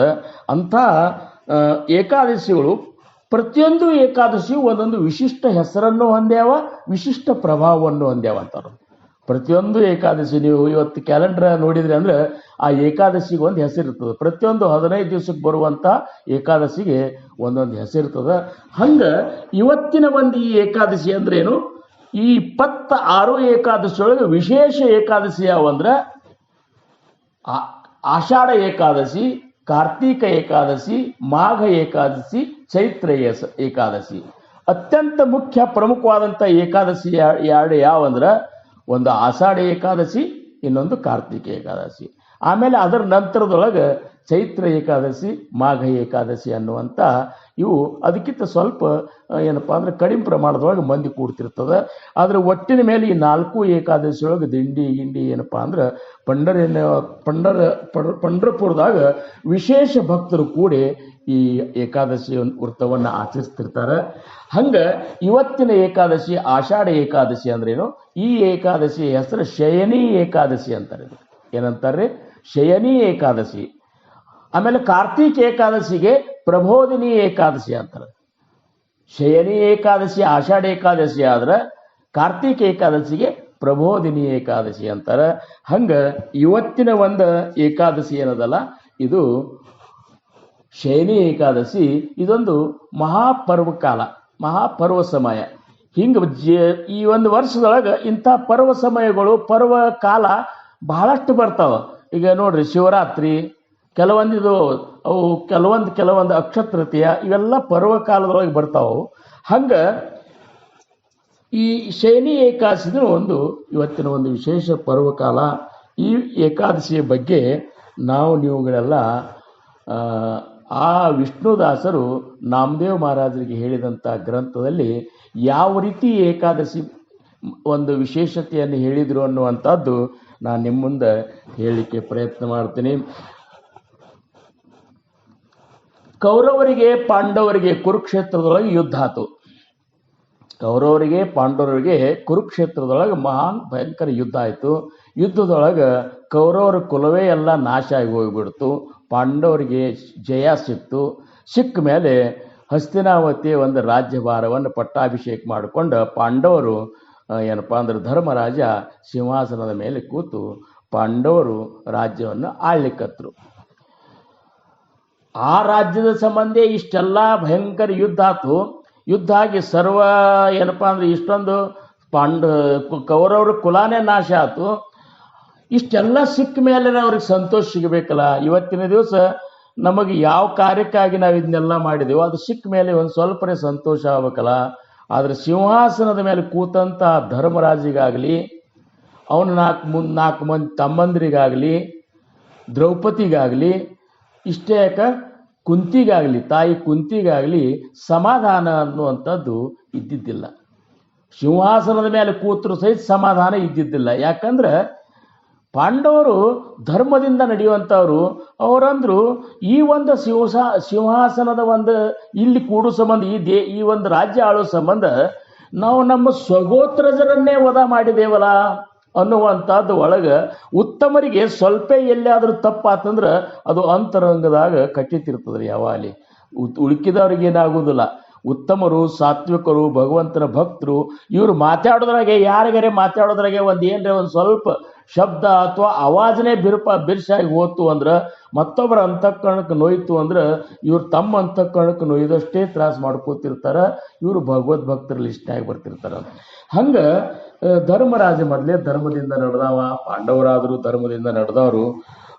ಇವರು ಸಮಾಧಾನ ಕಳ್ಕೊಂಡು ಬಿಟ್ಟಿದ್ರು. ಸಿಂಹಾಸನದ ಮೇಲೆ ಕೂತರು ಸಹಿತ ನಮಗೆ ಸಮಾಧಾನನೇ ಹೋಗಿಬಿಟ್ಟದಲ್ಲ. ಈ ಒಂದು ನಾವು ಇಂಥ ಒಂದು ದೊಡ್ಡ ಸ್ವಗೋತ್ರಜರನ್ನ ನಮ್ಮ ಒಡ ಹುಟ್ಟಿದವ್ರನ್ನೇ ಕೊಂದೇವಲ್ಲ, ಕೊಂದು ಈ ರಾಜ್ಯ ಆಳ್ಲಿಕ್ಕತ್ತೇವೆ ಅಂದ್ರೆ ಏನು ಈ ರಾಜ್ಯದೊಳಗೆ ಯಾವ ಕಾರಣಕ್ಕಾಗಿ ಯಾವ ಸುಖಕ್ಕಾಗಿ ಇಂಥ ಪಾಪವನ್ನು ನಾವು ಹೊತ್ಕೊಂಡಂಗಾತಲ್ಲ ಅಂಥೇಳಿ ಚಿಂತೆ ಮಾಡ್ತಿದ್ದ, ಕೊರಗಲಿಕ್ಕತ್ತಿದ್ದ. ಎಲ್ಲರಿಗೂ ತ್ರಾಸ ಆಗಿಬಿಟ್ಟಿತ್ತು. ಯಾಕಂದ್ರೆ ಅಂಥ ನುಕ್ಸಾನೇ ಆಗಿಬಿಟ್ಟಿತ್ತು. 101 ಮಂದಿ ಕೌರವರು, ಅವ್ರದ್ದೆಲ್ಲ ಪರಿವಾರ, ಅದ್ರ ಜೊತೆ ಎಷ್ಟೋ ಮಂದಿ ಇದ್ರಾಗ ಏನಪ್ಪ ಅಂದ್ರೆ ಆ ಯುದ್ಧದೊಳಗೆ ಇದು ಆಗಿದ್ರು. ಅದೆಲ್ಲ ವಿಚಾರ ಮಾಡಿಕೊಂಡು ಧರ್ಮರಾಯ ಏಕ್ದಮ್ ಖಿನ್ನಾಗಲಿಕ್ಕತ್ತ. ಮತ್ತಿನ್ನು ಸಂಕಟ ಬಂದಾಗ ಭಗವಂತನ ಭಕ್ತರು ಆ ಭಗವಂತನನ್ನೇ ನೆನೀತಿರ್ತಾರೆ. ಸಂಕಟ ಬಂದಾಗ ಮತ್ತೆ ಯಾರನ್ನಾರು ನೆನೆಯೋದಿಲ್ಲ.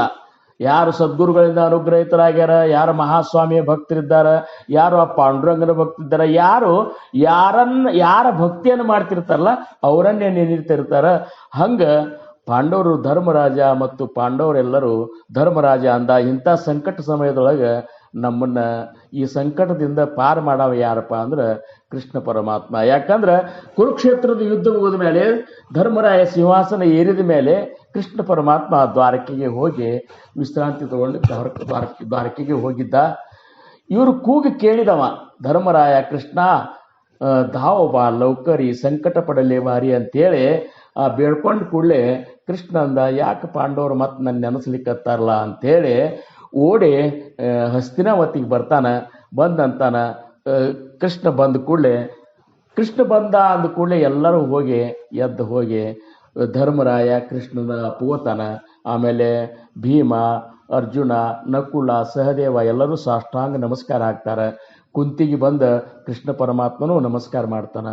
ಮಾಡಿದ ಮೇಲೆ ಆ ಕೃಷ್ಣ ಪರಮಾತ್ಮನ ಅಂದ್ರೆ ಏನು ಕೃಷ್ಣ ಏನು ಬಂದಿದ್ದಲ್ಲ ಅವನ ಪಾದ ಪೂಜೆಯನ್ನು ಮಾಡ್ತಾರೆ. ಏನು ಎಲ್ಲ ಪಾಂಡವರು ಕೂಡ್ಕೊಂಡು ದ್ರೌಪದಿ ಮೊದಲು ಕೂಡ್ಕೊಂಡು ಕೃಷ್ಣನ ಪಾದ ಪೂಜೆ ಮಾಡ್ತಾರೆ. ಅದು ಯಾವ ರೀತಿ ಮಾಡ್ತಾರಂದ್ರೆ ನವವಿಧ ಭಕ್ತಿಗಳನ್ನೊಳಗೊಂಡು ಪಾದ ಪೂಜೆ ಮಾಡ್ತಾರೆ ಅಂಥೇಳಿ ವಿಷ್ಣುದಾಸರು ನಾಮದೇವ್ ಮಹಾರಾಜರಿಗೆ ಹೇಳುವ ಹೊತ್ನ್ಯಾಗ ಈ ಶಬ್ದ ಬಳಸ್ಯಾರ. ಅಂದ್ರೆ ಅತಿಥಿಗಳು ಯಾರಾದರೂ ಬಂದ್ರೆ, ಮಹಾತ್ಮರು ಬಂದ್ರೆ, ಸಂತರು ಬಂದ್ರೆ ಅವರ ಪಾದ ಪೂಜೆ ನಾವು ಹೆಂಗೆ ಮಾಡಬೇಕು, ಅಷ್ಟೇ ಯಾಕೆ ಮನೆಯೊಳಗೆ ಸದ್ಗುರುವಿನ ಪೂಜೆ ಮಾಡಬೇಕಾದ್ರೂ ಸಹಿತ, ಭಗವಂತನ ನಮ್ಮ ಇಷ್ಟ ದೇವರ ಪೂಜೆ ಮಾಡಬೇಕಾದ್ರೂ ಸಹಿತ ನಾವು ಹೆಂಗೆ ಮಾಡ್ಬೇಕಂದ್ರೆ ನವವಿಧ ಭಕ್ತಿಗಳನ್ನು ಒಳಗೊಂಡು ಪೂಜೆ ಮಾಡ್ಬೇಕಂತ. 9 ವಿಧದ ಭಕ್ತಿಗಳು ಇರುವುದೆಲ್ಲ ಅರ್ಚನ ಭಕ್ತಿ. 9 ವಿಧದ ಭಕ್ತಿಯೊಳಗೆ ಅರ್ಚನ ಭಕ್ತಿ ಅನ್ನುವಂಥದ್ದು ಖರೆ, ಅರ್ಚನೆ ಮಾಡುವಂಥದ್ದು. ಆ ಅರ್ಚನ ಭಕ್ತಿ ಜೊತೆ ಉಳಿಕಿದೆಲ್ಲ ಭಕ್ತಿಗಳು ಸಹಿತ ಸಮ್ಮಿಳಿತ ಆಗ್ಬೇಕಂತಾರು. ಯಾಕಂದ್ರೆ ಇವತ್ತು ನಾವು ಯಾರು ಪೂಜೆ ಮಾಡ್ತಿರ್ತೇವೋ ಆ ಭಗವಂತನ ಬಗ್ಗೆ ನೀವು ಮೊದಲು ಶ್ರವಣ ಮಾಡಿರ್ಬೇಕು. ಅವನ ಮಹಾತ್ಮೆಯನ್ನು ನಾವು ಕೇಳ್ಕೊಂಡಿರ್ಬೇಕು. ಈಗ ಸದ್ಗುರುಗಳ ಪೂಜೆನ ನೀವು ಮಾಡ್ತಿದ್ದೆ ಅಂದ್ರೆ ಸದ್ಗುರುಗಳ ಬಗ್ಗೆ ನಾವು ಮೊದಲು ಪಕ್ಕ ತಿಳ್ಕೋಬೇಕು. ಹಂಗೆ ತಿಳ್ಕೊಬೇಕಾದ್ರೆ ಶ್ರವಣ ಮಾಡಬೇಕು. ಆಮೇಲೆ ಆ ಭಗವಂತನ ಗುಣಗಾನ ಮಾಡ್ಕೋತ ಪೂಜೆ ಮಾಡಬೇಕು, ನಾಮಸ್ಮರಣೆ ಮಾಡ್ಕೋತ ಪೂಜೆ ಮಾಡ್ಕೋತ ಆ ರೀತಿ ಅತಿ ವಿನೀತನಾಗಿ ವಂದನ ಮಾಡ್ಕೋತಿರ್ಬೇಕು. ದಾಸ್ಯ ಅಂದ್ರೇನು, ಈ ಒಂದು ನಮ್ಮ ಭಾವನೆ ಹೆಂಗಿರಬೇಕು ಅಂದ್ರೆ ಮಹಾತ್ಮರ ಪೂಜಾ, ಸದ್ಗುರುಗಳ ಪೂಜಾ, ಭಗವಂತನ ಪೂಜೆ ಮಾಡುವ ಹೊತ್ನ್ಯಾಗ ನವವಿಧ ಭಕ್ತಿಗಳನ್ನು ಒಳಗೊಂಡು ಪೂಜೆ ಮಾಡಬೇಕು ಅಂತೇಳಿ ಅವರು ಬರೆದಾರ. ಇದು ಭಾಳ ಸೂಕ್ಷ್ಮದ. ನೀವು ಹಿಂದಾಗಡೆ ಮನ್ಯಾಗ ಕೂತು ವಿಚಾರ ಮಾಡ್ರಿ, ನವವಿಧ ಭಕ್ತಿಗಳನ್ನ ಒಳಗೊಂಡು ಹೆಂಗೆ ಮಾಡೋದು. ಈಗ ನಾವೇನಂತೇವೆ, ನವವಿಧ ಭಕ್ತಿಯೊಳಗೆ ಒಂದು ಭಕ್ತಿ ಮಾಡಿದ್ರೆ ಮುಗೀತಂತ ಅನ್ನೋದಿಲ್ಲ. ಒಂದು ಭಕ್ತಿ ವಿಶೇಷ ಮಾಡಿದ್ರು ಸಹಿತ ಉಳಿಕಿದ 8 ಭಕ್ತಿಗಳು ಅದ್ರಾಗ ಬಂದಿರ್ತಾವೆ. ಹಂಗೆ 9 ವಿಧದ ಭಕ್ತಿಗಳನ್ನು ಒಳಗೊಂಡು ಎಲ್ಲರೂ ಏನಪ್ಪ ಅಂದ್ರೆ ಭಕ್ತಿಯಿಂದ ಕೃಷ್ಣನ ಪಾದ ಪೂಜೆ ಮಾಡಿದರು. ಬಂದು ಕೃಷ್ಣನ ಸಿಂಹಾಸನದ ಮೇಲೆ ಕೂಡಿಸಿದ ಕೂಡಲೇ ಕೃಷ್ಣ ಅಂತಾನ, ಧರ್ಮರಾಯ ಯಾಕೆ ನೆನೆಸಿದ್ರಪ್ಪ ನೀವು, ಮತ್ತೇನು ತೊಂದರೆ ಬಂದು ನಿಮಗೆ ಹೇಳ್ರಿ ಅಂತಂತಾರೆ. ಯಾಕಂದ್ರೆ ದೇವ ಅನಾಥಾಂಚ ಕೈಪಕ್ಷಿ ಅಂತ. ದೇವ ಅನಾಥಾಂಚ ಕೈಪಕ್ಷಿ ನಾನಾ ಸಂಕಟಾಪಾಸೂನ ರಕ್ಷಿ ದಾವಿನ್ನೆಲ ಅಂತರ ಸಾಕ್ಷಿ ಗಜೇಂದ್ರ ಕಾರಣೆ. ದೇವ ಭಕ್ತಾಂಚ ಕೈವಾರಿ, ಭಗವಂತ ಭಕ್ತರ ಕೈವಾರಿ ಅಂತ. ದೇವ ಭಕ್ತಾಂಚ ಕೈವಾರಿ, ದೇವ ಪತಿತಾಸಿ ತಾರಿ, ದೇವ ಹೋಯ ಸಾಹಕಾರಿ ಅನಾಥಾಂಚ. ದೇವ ಅನಾಥಾಂಚ ಕೈ ಪಕ್ಷಿ ನಾನಾ ಸಂಕಟಾಪಾಸುರ ರಕ್ಷಿ ದಾವಿನ್ನೆಲ ಅಂತರ ಸಾಕ್ಷಿ गजेंद्राकारणे देव कृपेचा सागरू देव करुणेचा जळधरू देवासी भक्तांच्या विसरू पडणार नाही. ಇವೆಲ್ಲ ದಾಸಬೋಧದೊಳಗೆ ಸಖ್ಯ ಭಕ್ತಿ ನಿರೂಪಣದೊಳಗೆ ಬರ್ತಾವ. ಅವ್ರಂತಾರ ದೇವ ಕೃಪೇಚ ಸಾಗರ, ಆ ಭಗವಂತನ ಕೃಪಾ, ಆ ಸದ್ಗುರುನಾಥನ ಕೃಪಾ ಹೆಂಗಿರ್ತದಂದ್ರ ಸಾಗರೋಪಾದಿಯೊಳಗೆ ಆ ಭಕ್ತರ ಮೇಲೆ ಅವನ ಅಂತಃಕರಣ ಹರಿತಿರ್ತದಂತ. ಭಕ್ತರನ್ನ ನೆನೆಸ್ಕೋತ ನಾವು ಭಗವಂತ ನಾವೆಷ್ಟು ನೆನೆಸ್ತೇವೆ ಅದಕ್ಕಿಂತ ಹೆಚ್ಚ ಭಗವಂತ ನಮ್ಮನ್ನ ನೆನೆಸ್ತಿರ್ತಾನ. ಹಂಗ ನಾವು ಇದ್ರ ನೆನೆಸ್ತಿರ್ತಾರ. ಹಂಗ ದೇವ ಭಕ್ತಾಂಚ ಕೈವಾರ್ಯ, ಭಕ್ತರ ಕೈವಾರ್ಯ ಅವ ಹೆಂಗ ಕೃಪೆಯ ಸಾಗರ ಅಂತ, ಕರುಣೇಚ ಜಲಧರು, ಜಲಧಾರೆ ಇದ್ದಂಗ ಅವನ ಕರುಣ. ಒಮ್ಮೆ ಇವತ್ತೊಂದು ದಿವಸ ಕರುಣ ಇತ್ತು, ನಾಳಿಲ್ಲ, ಹಿಂಗಿಲ್ಲ, ಯಾವಾಗಲೂ ಭಕ್ತರ ಮೇಲೆ ಅಂತ ಒಂದು ಕರುಣ ಇರ್ತದ. ದೇವಹೋಯ ಸಹಕಾರಿ ಅನಾಥಾಂಚ, ಯಾರು ಅನಾಥರಿದ್ದಾರಲ್ಲ ಅವರಿಗೆ ತಾನೇ ಸಹಾಯ ಆಗಿ ನಿಂದಿರ್ತಾನ ಅಂತ ಒಂದು ಏನಪ್ಪಾ ಅಂದ್ರೆ ಪ್ರಚಿತಿ ಸರ್ವರಿಗೂ ಆಗ್ಯದ. ಈಗ ಮಹಾಸ್ವಾಮಿ ಭಕ್ತಿ ಮಾಡೋರಾಗಲಿ ಅಥವಾ ಸದ್ಗುರುಗಳ ಭಕ್ತಿ ಮಾಡೋರಾಗಲಿ ಹಂಗ ಅನನ್ಯವಾಗಿ ನಾವು ಆ ಸದ್ಗುರುಗಳಿಗೆ ಶರಣಾಗತರಾದೇವ ಅಂದ್ರೆ ಸದ್ಗುರುನಾಥ ನಮ್ಮ ಸರ್ವತೋಮುಖ ಚಿಂತೆ ಮಾಡ್ತಿರ್ತಾನಂತ ನೋಡ್ರಿ. ಅವರು ಏನ್ರಿ ವಜ್ರ ಪಂಜರದೊಳಗಿಟ್ಟ ದೇವ ಸಾಲ ವಜ್ರ ಪಂಜರ ಅನಾಥಾಂಚ, ಅನಾಥರಿಗೆ ವಜ್ರ ಪಂಜರಾಗಿ ನಿಂತು ಕಾಯ್ತಾನಂತ. ಹಂಗ ಕೃಷ್ಣ ಪರಮಾತ್ಮ ನೋಡ್ರಿ, ದ್ವಾರಕಾಧೀಶನಾದಂಥ ಕೃಷ್ಣ ಪಾಂಡವರು ವನವಾಸದೊಳಗೆ ಅಡವ್ಯಾಗಿ ತಿರುಗಾಡ್ತಿದ್ರೆ ಅವ್ರ ಜೋಡಿ ಇವನು ಅಡವ್ಯಾಗಿ ತಿರುಗಾಡಿದ ಅಂದಾಗ ಭಕ್ತಾಂಚ ಕೈವಾರಿ ಅಂತದ ನೋಡ್ರಿ. ಭಕ್ತರ ಎಷ್ಟು ಭಕ್ತರ ಮೇಲೆ ಎಷ್ಟು ದೇವ ಭಾವಾಚ ಭುಕೇಲ ಅಂತ ಭಕ್ತರ ಬಗ್ಗೆ ಇಷ್ಟೊಂದು ಪ್ರೇಮ ಇರ್ತದಲ್ಲ, ಭಕ್ತರನ್ನು ಬಿಟ್ಟು ಇರ್ಲಿಕ್ಕಾಗುದಿಲ್ಲ ಅವಂತ. ಈಗ ಎಲ್ಲಿದ್ದೀಪ ಪರಮಾತ್ಮ ನೀ ಎಲ್ಲಿದ್ದೀಪ ಅಂತಂದ್ರ ಸ್ವತಃ ಭಗವಂತನೇ ಹೇಳ್ತಾನೆ, ನಹಂ ವಸಾಮಿ ವೈಕುಂಠೆ, ನಾನು ವೈಕುಂಠದೊಳಗೂ ಇಲ್ಲ, ಕ್ಷೀರಸಾಗರದೊಳಗೂ ಇಲ್ಲ, ಯೋಗಿಗಳ ಹೃದಯದಾಗೂ ಇಲ್ಲ ಅಂತಾನು. ಮತ್ತೆ ಎಲ್ಲಿದ್ದೆ ಅಂದ್ರೆ ನನ್ನ ಭಕ್ತರು ನನ್ನ ಗುಣಗಾನ ಎಲ್ಲಿ ಮಾಡ್ತಿರ್ತಾರಲ್ಲ ಅಲ್ಲಿ ನಾ ಯಾವಾಗಲೂ ಇದ್ದ ನೋಡಪ್ಪ, ಟೊಂಕ ಕಟ್ಟಿ ನಿಂತನಿ ಅಂತೇಳಿ ಭಗವಂತನೇ ಹೇಳುವತ್ನಾಗ ಆವಾಗ ಕೃಷ್ಣ ಪರಮಾತ್ಮ ಅಂತಾನ, ಹೇಳ್ಬಾ ಧರ್ಮರಾಯ, ಹೇಳ್ರಪ್ಪ ನಿಮಗೇನು ತೊಂದರೆ ಬಂದದ ಹೇಳು, ನಾ ಬಂದಿನಿ ಅಂದ ಕೂಡಲೇ ನೀ ಇರ್ಲಿಕ್ಕಾಗಿ ನಮಗೇನು ತೊಂದರೆ ಬರ್ತದಪ್ಪ ಕೃಷ್ಣ ಅಂತ ಧರ್ಮರಾಯ ಅಂತಾನ. ಕೃಷ್ಣ ನೀ ಇರ್ಲಿಕ್ಕಾಗಿ ನಮಗೇನು ತೊಂದರೆ ಬರ್ತದ, ನಮಗೇನು ತೊಂದರೆ ಇಲ್ಲ, ಆದ್ರೆ ಮನಸ್ಸು ಮಾತ್ರ ಸಮಾಧಾನ ಕಳ್ಕೊಂಡೇವಪ್ಪ ನಾವು. ಯಾಕೆ ಸಮಾಧಾನ ಯಾಕೆ ಕಳ್ಕೊಂಡ್ರಿ ಅಂದ ಕೂಡಲೇ ಧರ್ಮರಾಜ ಅವರು, ಆಮೇಲೆ ದ್ರೌಪದಿ, ಇವರೆಲ್ಲರೂ ಅಣ್ತಂಬರು ಕುಂತಿ ಮೊದಲು ಮಾಡ್ಕೊಂಡಂತಾರ, ಅಲ್ಲ ಈ ಒಂದು ಸಿಂಹಾಸನಕ್ಕಾಗಿ ನಮ್ಮ ಸಗೋತ್ರಜರನ್ನು ಕೊಂದೇವಲ್ಲ, ಈ ಪಾಪದಿಂದ ಮುಕ್ತರಾಗೋದು ಹೆಂಗ, ಈ ಪಾಪ ನಮ್ಮನ್ನು ಕೊರಿಲಿಕ್ಕತ್ತದ ಅಂದ ಕೂಡಲೇ ಕೃಷ್ಣ ಅಂತಾನ, ಸಗೋತ್ರಜ ಕೊಂದದ್ದು ಪಾಪ ಅಂತೂ ದೊಡ್ಡ ಪಾಪನೇ ಖರೆ, ಆದ್ರೆ ಇದಕ್ಕೇನು ಪ್ರಾಯಶ್ಚಿತ್ತ ಇಲ್ಲನು ಅಥವಾ ಇದಕ್ಕೇನು ಉಪಾಯ ಇಲ್ಲೇನು ಅಂತ ಧರ್ಮರಾಯ ಕೇಳಿದ ಕೂಡಲೇ ಕೃಷ್ಣ ಪರಮಾತ್ಮ ಅಂತಾನ, ಉಪಾಯ ಅದ ಅಂತ. ಉಪಾಯ ಅದ, ಪ್ರತಿಯೊಂದಕ್ಕೂ ಉಪಾಯ ಅದ, ನಾವು ಹುಡುಕಾಡೋದಲ್ಲ ಅಷ್ಟೇ. ಆದ್ರೆ ಅಂಥ ಒಂದು ಮಹಾತ್ಮರನ್ನು ನಾವು ಕೇಳಿದಾಗ ಪ್ರತಿಯೊಂದಕ್ಕೂ ಅವರು ಒಂದು ಉಪಾಯವನ್ನ, ಅದಕ್ಕೊಂದು ಉತ್ತರವನ್ನ ಹೇಳ್ತಿರ್ತಾರೆ, ಅದಕ್ಕೊಂದು ಹಾದಿ ಸುಗಮ ಮಾಡಿಕೊಡ್ತಿರ್ತಾರೆ. ಹಂಗ ಕೃಷ್ಣ ಪರಮಾತ್ಮನನ್ನು ಪಾಂಡವರು ಕೇಳಿದಾಗ, ಧರ್ಮರಾಯ ಕೇಳಿದಾಗ ಕೃಷ್ಣಂದ ಉಪಾಯ ಅದ. ಏನದ ಹೇಳು ನಮಗೆ, ನೀ ಹೇಳು, ನೀ ಹೆಂಗೆ ಹೇಳ್ದಂಗೆ ನಾವು ಮಾಡಿ ಆ ಪಾಪದಿಂದ ಮುಕ್ತರಾಗಬೇಕಾಗ್ಯದ ಅಂದ ಕೂಡಲೇ ಏನಿಲ್ಲ, ಪೂರ್ವ ಕಾಲದೊಳಗೆ ಏನಪ್ಪ ಅಂದ್ರೆ ನಮ್ಮಲ್ಲಿ ಎಲ್ಲ ಈ ಒಂದು ವೃತ್ತವನ್ನು ಆಚರಿಸ್ತಾರೆ. ಆ ವೃತ್ತವನ್ನು ಏಕಾದಶಿ ವೃತ್ತವನ್ನು ನೀವು ಆಚರಿಸ್ರಿ, ಆ ವೃತ್ತದ ಒಂದು ಪ್ರಭಾವದಿಂದ ನೀವು ಸಗೋತ್ರಜನ್ನು ಕೊಂದಂಥ ಪಾಪ ಸಹಿತ ಅದರಿಂದ ಪರಿಹಾರ ಆಗ್ತದ ಅಂತೇಳಿ ಪೂರ್ವದೊಳಗೆ ನಮ್ಮ ಪೂರ್ವಜರೆಲ್ಲ ಅದನ್ನ ಮಾಡ್ಕೊತ ಬಂದಾರ ಅಂಥೇಳಿ ಆ ಏಕಾದಶಿ ವೃತ್ತದ ಮಹಾತ್ಮೆಯನ್ನು ಏನಪ್ಪ ಅಂದ್ರೆ ಕೃಷ್ಣ ಪರಮಾತ್ಮ ಹೇಳಲಿಕ್ಕೆ ಶುರು ಮಾಡ್ತಾನೆ. ಅವಾಗ ಹೇಳ್ತಾನೆ, ಪೂರ್ವ ಕಾಲದೊಳಗೆ ಕುಂಭದೈತ್ಯ ಅನ್ನುವಂಥ ಒಬ್ಬ ದೊಡ್ಡ ದೈತ್ಯ ರಾಕ್ಷಸ, ಕುಂಭದೈತ್ಯನ ಮಗ ಮೃದುಮಾನ್ಯ ಅನ್ನವ ಕುಂಭದೈತ್ಯನ ಮಗ. ಅವ ಶಿವನ ಕುರಿತು ತಪಶ್ಚರ್ಯ ಮಾಡ್ತಾನೆ. ಯಾರೋ ಕುಂಭದೈತ್ಯನ ಮಗ ಮೃದುಮಾನ್ಯ ಶಿವನ ಕುರಿತು ತಪಶ್ಚರ್ಯ ಮಾಡ್ತಾನೆ. ತಪಶ್ಚರ್ಯ ಮಾಡಿದ ಕೂಡಲೇ ಅವರು ಈ ರಾಕ್ಷಸರು ಏನು ಮಾಡ್ತಿದ್ರೆ ಭಾಳ ಅವ್ರ ಕಠೋರ ತಪಸ್ಸೆ ಅವ್ರದ್ದು. ಒಮ್ಮೆ ನಿರ್ಧಾರ ಮಾಡಿದ್ರಂದ್ರೆ ಕಾಂಪ್ರಮೈಸ್ ಇಲ್ಲ ಅವ್ರದ್ದು. ಅವನು ಒಲಿಯೋ ತನಕ, ಭಗವಂತ ಒಲಿಯೋ ತನಕ ಅವರು ತಮ್ಮ ಶರೀರಕ್ಕೆ ದಂಡನ ಅವ್ರದ್ದಾಗಲಿ ಏನೇ ಆಗಲಿ ಭಾಳ ಕಠೋರವಾದ ತಪಶ್ಚರ್ಯ ಮಾಡ್ತಿರ್ತಾರಲ್ಲ. ಹಂಗೆ ಮೃದುಮಾನ್ಯ ಮಾಡಿದಾಗ ಇವನು ತಪಶ್ಚರ್ಯಕ್ಕೆ ಮೆಚ್ಚಿ ಶಿವ ಪ್ರತ್ಯಕ್ಷ ಆಗ್ತಾನೆ. ಪ್ರತ್ಯಕ್ಷ ಆಗಿ ಮೃದುಮಾನ್ಯ ಹೇಳು, ನಿನ್ನ ಒಂದು ತಪಶ್ಚರ್ಯಕ್ಕೆ ನಾನು ಸಂತುಷ್ಟನಾಗಿನಿ, ನಿನಗೇನು ಬೇಕು ಅದನ್ನು ಕೇಳು ಅಂತಂದಾಗ ಅಲ್ಲೇ ಏನದ ಅಂದ್ರೆ ಸಾತ್ವಿಕರಿಗೆ, ರಾಜಸಿಕರಿಗೆ ಮತ್ತು ತಾಮಸಿ ಗುಣದವರಿಗೆ ಫರಕ್ ಏನದ ಅಂದ್ರೆ ಅವ್ರ ವಿಚಾರಗಳೇ ಬೇರೆ ಇರ್ತಾವ. ಸಾತ್ವಿಕರ ತಪಶ್ಚರ್ಯ ಮಾಡಿ ಏನಾದರೂ ಭಗವಂತ ನಿನಗೆ ಏನು ಬೇಕಂತ ಕೇಳಿದ್ರೆ ನಿನ್ನ ದರ್ಶನ ಬೇಕು ಅಂತ ಕೇಳ್ತಾರೆ. ಮತ್ತಿನ್ನು ರಾಜಸಿ ಗುಣ ಪ್ರಬಲ ಇದ್ದವ್ರು ಅಕಸ್ಮಾತ್ ಭಗವಂತರ ಕೂತ್ ತಪಶ್ಚರ್ಯ ಮಾಡಿದ್ರೆ ಅಂದ್ರೆ ನಿಮಗೆ ಏನು ಬೇಕಪ್ಪ ಅಂದ್ರೆ ನಮಗೆ ಇನ್ನೊಂದು ಮನೆ ಕೊಡ್ರಿ ಅಥವಾ ನಮಗೆ ಹೊಲ ಖರೀದಿ ಮಾಡಬೇಕಾಗ್ಯದ ಅಂದ್ರೆ ಪ್ರಪಂಚಿಕ ವ್ಯವಹಾರನೇ ಕೇಳ್ಕೊತಾರ ಏನ್ರಿ.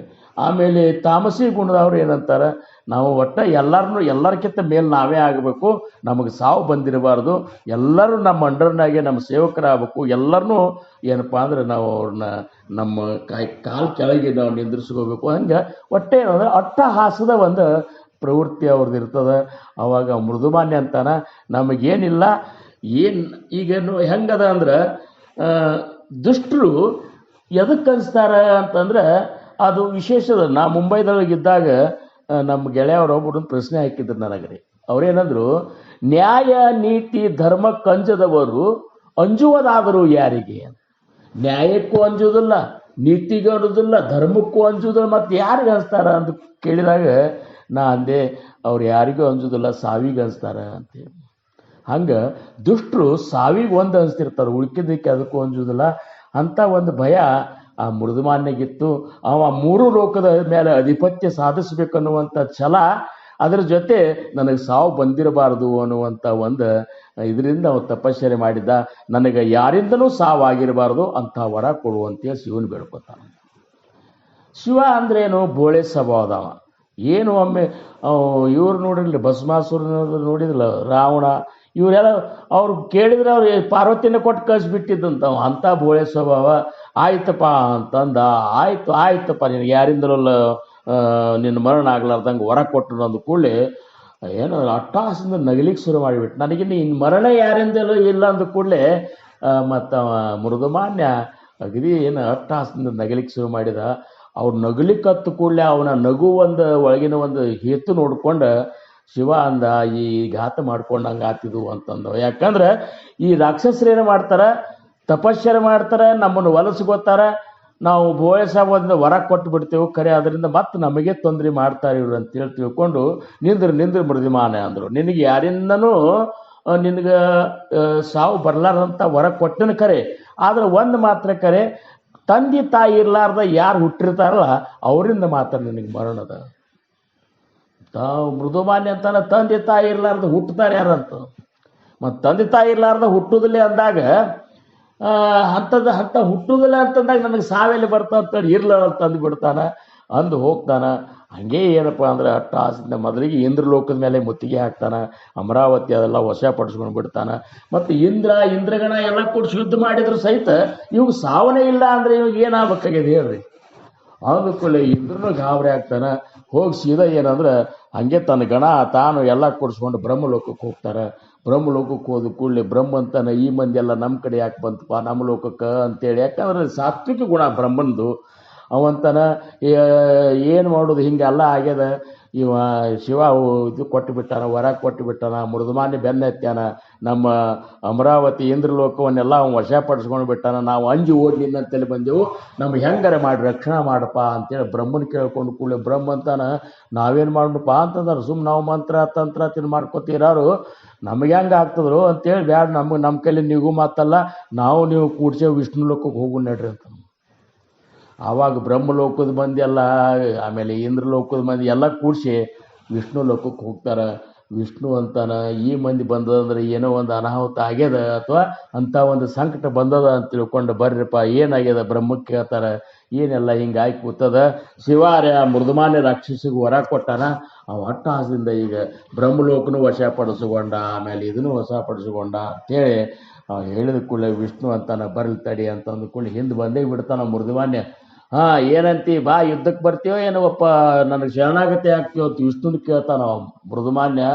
ವಿಷ್ಣು ಅಂತಾನ ಏನು ಹುಚ್ಚಿದ್ಯೋ ಅಂತಂತ ನಿನಗೇನು ಶರಣಾಗತಿ ಆಗೋದಂತ, ಹಂಗಾರೆ ಮಾಡಿ ಯುದ್ಧ ಅಂತಂದ ಕೂಡಲೇ ವಿಷ್ಣುನು ಯುದ್ಧ ಮಾಡ್ಲಿಕ್ಕೆ ಶುರು ಮಾಡ್ತಾನೆ. ಚಕ್ರ ಬಿಡ್ತಾನ, ಏನು ಬಾಣ ಏನು ತನ್ನಂತಲ್ಲಿ ಇವೆಲ್ಲ ಅಸ್ತ್ರಗಳನ್ನು ಉಪಯೋಗ ಮಾಡಿದ್ರು ಸಹಿತ ವರಾನೇ ಹಂಗಿರ್ತದ, ಅವಾಗ ಸಾವು ಬರುವುದಿಲ್ಲ. ಮಲ್ಲು ಯುದ್ಧ ಮಾಡ್ತಾನೆ, ಹೆಂಗೆ ಯುದ್ಧ ಮಾಡ್ಕೋತ ವಿಷ್ಣುನೂ ಸಹಿತ ನರ್ವಸ್ ಆಗಿಬಿಡ್ತಾನೆ. ಆವಾಗ ಲಕ್ಷ್ಮಿ ಅಂತಾಳ, ಇದೆಲ್ಲ ಅನಾಹುತ ಆಗಂಗೆ ಕಾಣಿಸ್ತದ ಅಂತೇಳಿ ಬ್ರಹ್ಮನ ಹೆಂಡತಿ ಸಾವಿತ್ರಿ ಅಂತಾರೆ, ಸರಸ್ವತಿ ಅಂತ ನಾವೆಲ್ಲ ಅಂತೀವಿ. ಒಟ್ಟು ಬ್ರಹ್ಮನ ಹೆಂಡತಿ ಇಂದ್ರಗಣ ಇವರೆಲ್ಲ ಈಕಿ ಲಕ್ಷ್ಮಿಯವ್ರು ಅಂತಾರೆ, ಬ್ಯಾಡ್ ಬರ್ರಿ ಅಂತೇಳಿ ಅವ್ರನ್ನ ಇವನು ಬ್ರಹ್ಮನ ಅದು ಕರ್ಕೊಂಡು ಶಿವಲೋಕಕ್ಕೆ ಹೋಗ್ತಾರೆ. ಅವನೇ ವರ ಕೊಟ್ಟಾನ, ಅವನೇ ಏನು ಮಾಡ್ತಾನೆ ಮಾಡಲಿ ಅಂತೇಳಿ ಶಿವಲೋಕಕ್ಕೆ ಹೋಗ್ತಾರೆ. ಶಿವಲೋಕಕ್ಕೆ ಹೋದ ಕೂಡಲೇ, ಕೈಲಾಸಕ್ಕೆ ಹೋದ ಕೂಡಲೇ ಶಿವ ಅಂತಾನೆ, ಇದೆಲ್ಲ ಮಂದಿ ಬಂತಲ್ಲಪ್ಪ ಅಂತೇಳಿ ಬಂದು ಎಲ್ಲರನ್ನೂ ಎದುರುಗೊಂಡು ಬರ್ರಿ ಅಂದ ಕೂಡಲೇ, ಏನು ಬರ್ರಿ ಅಂತೀಪ್ಪ ಮಾರಾಯ, ನೀ ಮಾಡಿ ಕೂಡ್ತಿ, ಈಗ ನಮಗೆಲ್ಲ ಹಿಂಗಾಗಿ ಕೂತದ, ನಾವೆಲ್ಲ ಈಗ ಓಡಿ ಹಂಚ್ಕೊಂಡು ಓಡಿ ಬಂದೆವು, ಬೆನ್ನತ್ತೆ ಅನ್ನೋ ನೀವು ವರ ಕೊಟ್ಟು ಅಂತಂದು ಕೂಡಲೇ ಯಾರು ಅಂದ್ಕೊಳ್ಳಿ ಮೃದುಮಾನ್ಯ ಇಷ್ಟು ಸೊಕ್ಕ ಬಂದದ, ಬರ್ಲಿ ತಡಿ ಅಂತೇಳಿ ಶಿವನು ಬದುಕುಲಿ ಅವ್ನು ಬಂದು ಶಿವನ ಜೋಡಿ ಯುದ್ಧಕ್ಕೇನು ತಯಾರಾಗಿ ಬಿಡ್ತಾನೆ. ಏನೂ ಮಾತಾಡಂಗಿಲ್ಲ, ಯುದ್ಧ ಮಾಡ, ಅವು ಎರಡು ಲೋಕಗಳು ನನ್ನ ವಶ ಆಗ್ಯಾವ, ನಿಂದೊಂದು ಲೋಕ ವಶ ಮಾಡ್ಕೊತನಂತ ಯುದ್ಧಕ್ಕೆ ಬಾ ಅಂದ ಕೂಡಲೇ ಶಿವನು ಸಿಟ್ಟಿಗೆದ್ದ ಅವನು ಏನಪ್ಪ ಅಂದ್ರೆ ತ್ರಿಶೂಲದಿಂದ ತೊಗೊಂಡು ಅವನು ಯುದ್ಧ ಮಾಡ್ಲಿಕ್ಕತ್ತಾನ. ವಿಷ್ಣು ಮಹೇಶ್ವರ ಮೂರು ಮಂದಿ ಕೂಡಿಸಿ ಯುದ್ಧ ಮಾಡಿದ್ರು ಸಹಿತ ಅವೇನು ಮೃದುಮಾನ್ಯ ಹಣಿಯೋದಿಲ್ಲ. ಯಾಕಂದ್ರೆ ವರದ ಪ್ರಭಾವನೆ ಹಂಗದ. ವರ ಅನ್ನುವಂಥದ್ದು ಇಷ್ಟೊಂದದಲ್ಲ. ಅದಕ್ಕೆ ಮಹಾತ್ಮರಿಂದ ನಾವು ವರವನ್ನು ನಾವು ಪಡಲಿಕ್ಕೆ, ಮಹಾತ್ಮರನ್ನು ಸಂತೋಷಗೊಳಿಸಲಿಕ್ಕೆ ನಾವು ಯಾವಾಗಲೂ ಪ್ರಯತ್ನ ಮಾಡಬೇಕು. ನಾವೇನು ಮಾಡ್ತೀವಿ, ಏನೇ ಮಾಡ್ತೀವಿ ಪರಮಾರ್ಥದೊಳಗೆ ಮಾಡಿ ಅದರ ಸಂತೋಷವನ್ನು ನಾವೇ ತೊಗೊಂಡು ಬಿಡ್ತೀವಿ. ಅದು ನಮಗಾಗಿ ಅಲ್ಲ ಅಂತಾರವರು. ನಮ್ಮ ಒಂದು ಇಷ್ಟ ದೇವತೆಗಾಗಿ ನಾವು ಮಾಡಿರ್ತೀವಿ ಅಂದಾಗ ನಾವು ಮಾಡಿದಂಥ ಎಲ್ಲ ಕಾರ್ಯ ಏನದಲ್ಲ, ಎಲ್ಲ ಸೇವೆ ಏನದಲ್ಲ, ಅದು ಸದ್ಗುರುಗಳಿಗೆ ಒಪ್ಪಿಸ್ಬಿಟ್ಟೇವೆ ಅಂದ್ರೆ ಸದ್ಗುರುವಿಗೆ ಭಾರ ಆಗಿಬಿಡ್ತದೆ. ನನ್ನ ಏನಪ್ಪ ಅಂದ್ರೆ ಇಂಥ ಒಂದು ಇದು ನನಗಾಗಿ ಮಾಡಿದಲ್ಲ ಅಂಥೇಳಿ ಸದ್ಗುರುನಾಥ ಸಂತುಷ್ಟು ಹೋತಾನೆ. ಹಂಗೆ ಶಿವ ಮತ್ತು ಇವರೆಲ್ಲರೂ ಕೂಡಿಸಿ ಇವರು ಹೈರಾಣ ಅದಕ್ಕೆ ಇದು ಆಗಿಬಿಡ್ತಾರೆ. ಇನ್ನು ನಮ್ಮದು ನಾವು ಇನ್ನು ಬದುಕೋದೇ ಕಠಿಣದ ಅಂಥೇಳಿ ಎಲ್ಲರೂ ಓಡ್ಲಿಕ್ಕೆ ಶುರು ಮಾಡ್ತಾರೆ. ಅವ್ರವ್ರ ಹ್ಯಾಂಡ್ರು ಅವರು ಎಲ್ಲ ಕೂಡ ಶಿವ, ಪಾರ್ವತಿ, ಬ್ರಹ್ಮ, ಸಾವಿತ್ರಿ, ಸರಸ್ವತಿ, ಆಮೇಲೆ ವಿಷ್ಣು, ಲಕ್ಷ್ಮಿ ಎಲ್ಲರೂ ಕೂಡಿಸಿ ಓಡ್ತಾರೆ. ಹಂಗೆ ಮ್ಯಾಲೆ ಜಿಟಿ ಮಳೆ ಬರ್ತದೆ. ಓಡಿ ಇವು ಹಾಗೆ ಬೆನ್ನು ಹತ್ತಿ ಬಿಟ್ಟಿರ್ತಾನೆ ಮೃದುಮಾನ್ಯ. ಓಡಿ ಹೋಗಿ ಚಿತ್ರಕೂಟ ಪರ್ವತದೊಳಗೆ ಅಡವ್ಯಾಳಗೆ ಹೋಗಿ ಸೇರ್ಕೊಂಡು ಬಿಡ್ತಾರೆ ಎಲ್ಲರೂ. ಎಲ್ಲ ಮೈಯೆಲ್ಲ ತೊಯ್ದು ಬಿಟ್ಟಿರ್ತದೆ, ಮ್ಯಾಲೆ ಮಳೆ, ತಾಳೆಲ್ಲ ಹಂಗೆ ಓಡೋದು ಉಪವಾಸ, ಏನು ಹೊಟ್ಟಿಗೂ ಏನೂ ಇಲ್ಲ, ಎದಕ್ಕೂ ಬರೇ ಭಗವಂತ ನಮ್ಮನ್ನು ಯಾರು ರಕ್ಷಣೆ ಮಾಡಿದ್ರೆ ಸಾಕು ಅನ್ನುವಂಥ ಅಂಥ ಒಂದು ಇದ್ರೊಳಗೆ ಎಲ್ಲರೂ ಓಡಿ ಹೋಗಿ ಆ ಚಿತ್ರಕೂಟ ಪರ್ವತದೊಳಗೆ ಓಡಿ ಹೋಗಿ ಅಡವಿಯೊಳಗೆ ಆ ಧಾತ್ರಿ ಅನ್ನುವಂಥ ಒಂದು ಮರ, ಅಂದರೆ ಈ ಅರಳಿ ಮರದ ಮರ ಇರ್ತದಲ್ಲ, ಅದ್ರ ಪೊಟ್ಲಿ ಒಳಗೆ ಹೋಗಿ ಇವರು 6 ಮಂದಿ ಸೇರ್ಕೋತಾರೆ. ಯಾರು? ಬ್ರಹ್ಮ, ವಿಷ್ಣು ಮತ್ತು ಮಹೇಶ, ಅವ್ರವ್ರ ಹೆಂಡ್ರು, ಅಂದ್ರೆ 6 ಮಂದಿ ಆ ಪೊಟ್ಲಿ ಒಳಗೆ ಹೋಗಿ ಬದುಕಿದೆವು ನಾವು ಅಂತೇಳಿ ಅಂಥೇಳಿ ಉಸಿಲು ಬಿಡ್ತಾರೆ ಎಲ್ಲರೂ ಕೂಡಿಸಿ. ಒಮ್ಮೆ ಆ ಉಸಿಲು ಬಿಟ್ಟ ಕೂಡಲೇ ಆ ಉಸಿಲಿನಿಂದ ಒಬ್ಬಾಕಿ ದೇವಿ, ಅಂದ್ರೆ ಒಬ್ಬಾಕಿ ದೇವಿ ಪ್ರತ್ಯಕ್ಷ ಆಗಿಬಿಡ್ತಾಳೆ. ಪ್ರತ್ಯಕ್ಷ ಆಗಿ ನೋಡ್ತಾರೆ, ಗಾಬರಿ ಆಗಿಬಿಡ್ತಾರೆ. ಯಾರು ನೀ ಅಂತಾರೆ. ಯಾರನ್ನೇ ಅಲ್ಲ, ನಿಮ್ಮ ಸಂಕಟ ಪರಿಹಾರ ಮಾಡಲಿಕ್ಕೆ ಬಂದಂತ ನಾನೇ ಇದ್ದೇನೆ ಅಂತಂದು.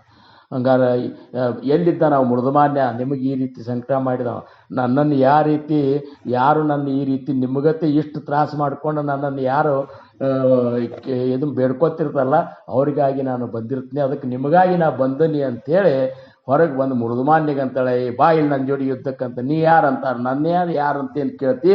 ನಾನು ಯಾರಿಂದನೂ ಹುಟ್ಟಿದಾಕೆಲ್ಲ ನಾನು ಮೂಲದೊಳಗೆ ಎದ್ದಾಕಿದ್ದೀನಿ, ಬಾ ಯುದ್ಧಕ್ಕಂತೇಳಿ ಇವರು ಹೊರಗೆ ಬರ್ತಾರೆ. ಬ್ರಹ್ಮ, ವಿಷ್ಣು, ಮಹೇಶ್ವರರ 3 ಅಸ್ತ್ರಗಳನ್ನು 3 ಶಕ್ತಿಗಳು ಏಕೀಕೃತ ಮಾಡಿಕೊಂಡು ಮೃದುಮಾನ್ಯನ ಸಂಹಾರ ಮಾಡ್ತಾಳೆ. ಸಂಹಾರ ಮಾಡಿಕೊಳ್ಳಿ ಎಲ್ಲರಿಗೂ ಸಂತೋಷ ಆಗಿಬಿಡ್ತದೆ.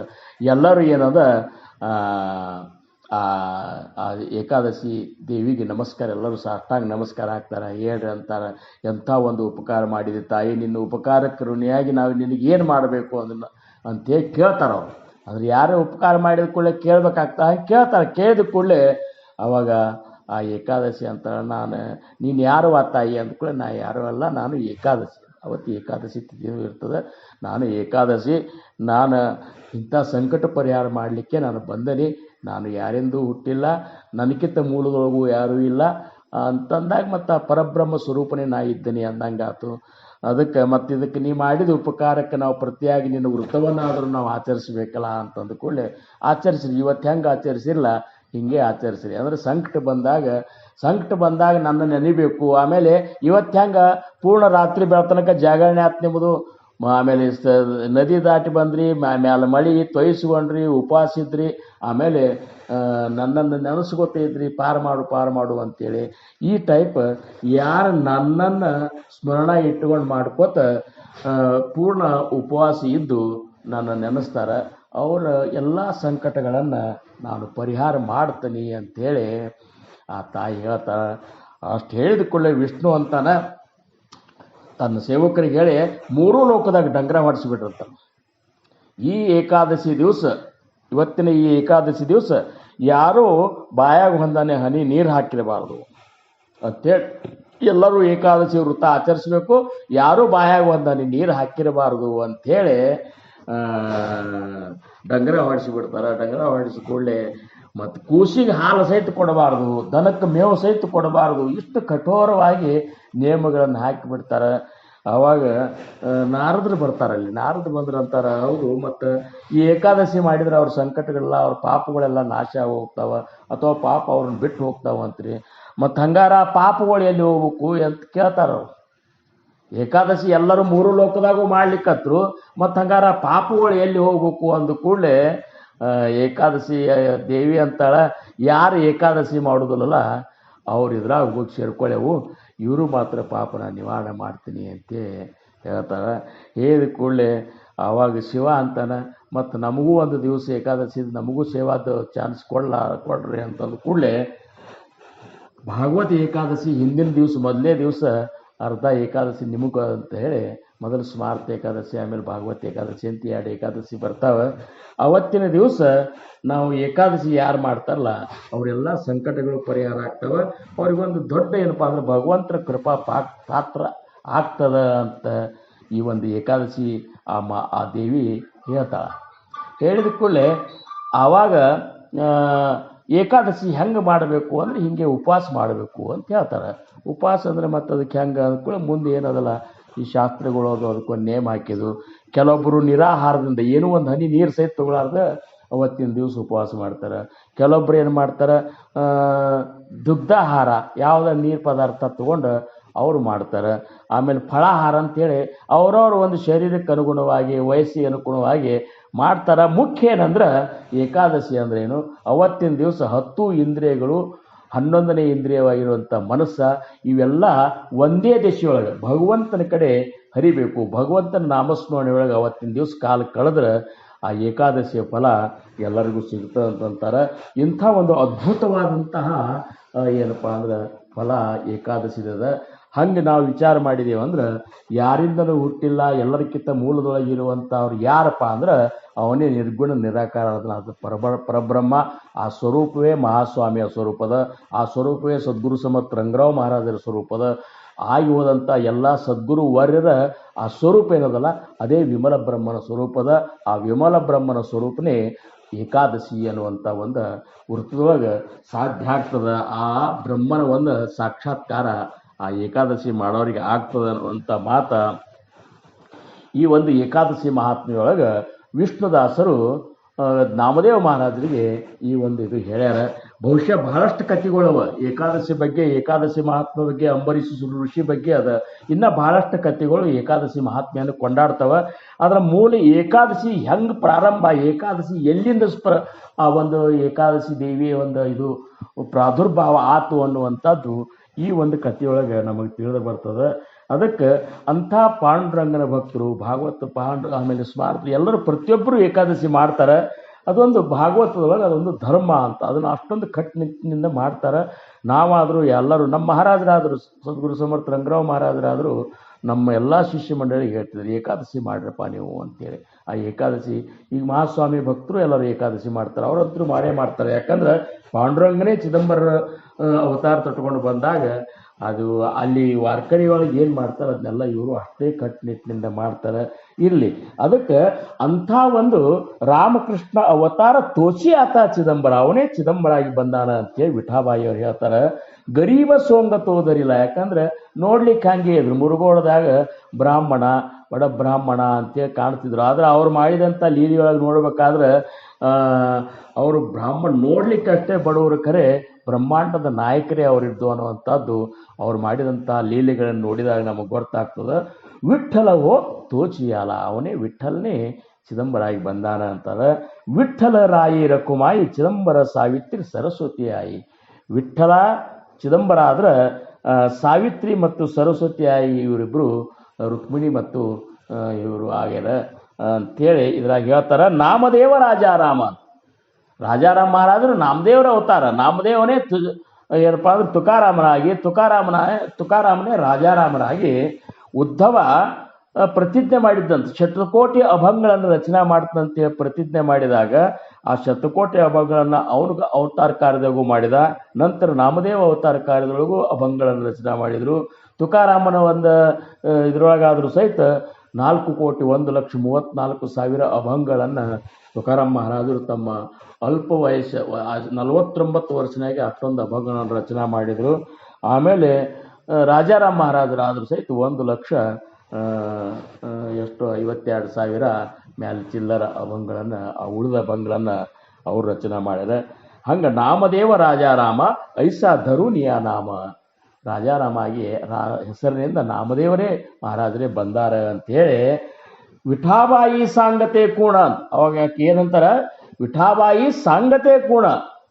ಈ ಒಂದು ಗುರ್ತ ನನಗೆ ಸ್ವತಃ ಏನಪ್ಪ ಅಂದ್ರೆ ಸ್ವತಃ ಮಹಾಸ್ವಾಮಿ ನನ್ನ ತಲೆ ಮೇಲೆ ವರದ ಹಸ್ತವನ್ನು ಇಟ್ಟಾಗ ನನಗೆ ಪರಿಚಿತಿಯಾಗಿದ್ದದ.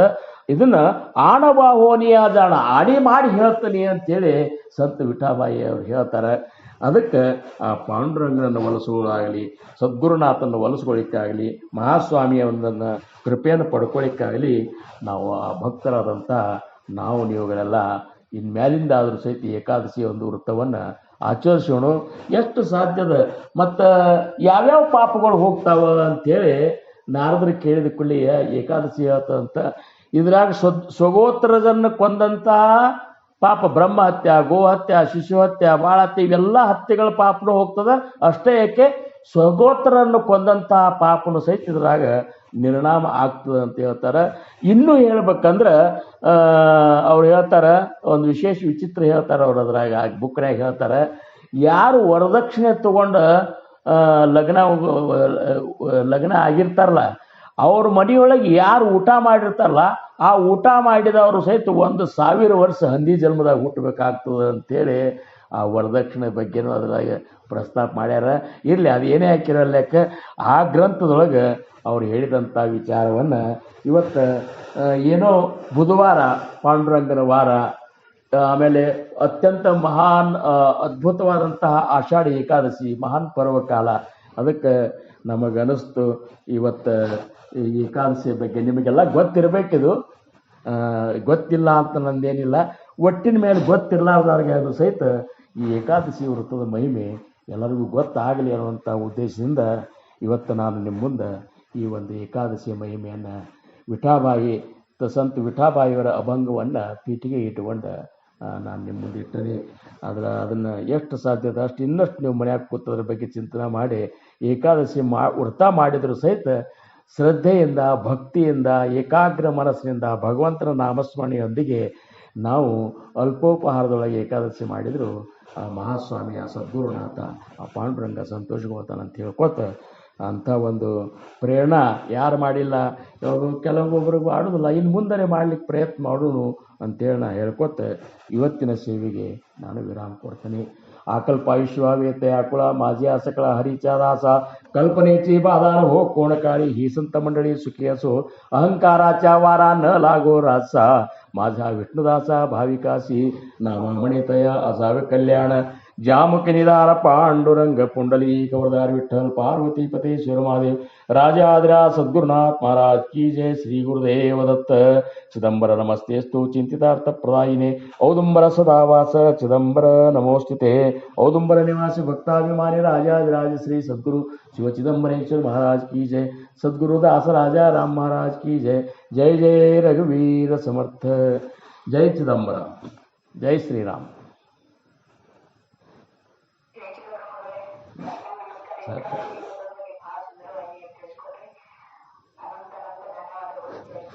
जय चिदंबर।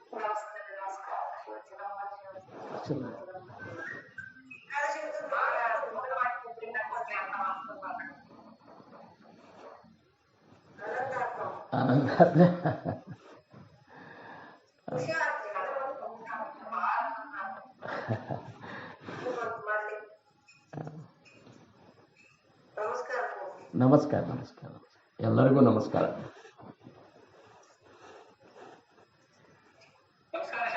ನಮಸ್ಕಾರ ನಮಸ್ಕಾರ ಕಾಂತು.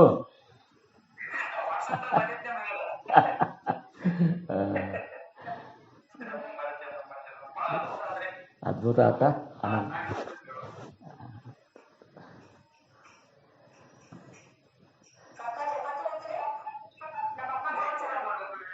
ನಮಸ್ಕಾರ ನಮಸ್ಕಾರ. ಜೈ ಚಿದಂಬರ.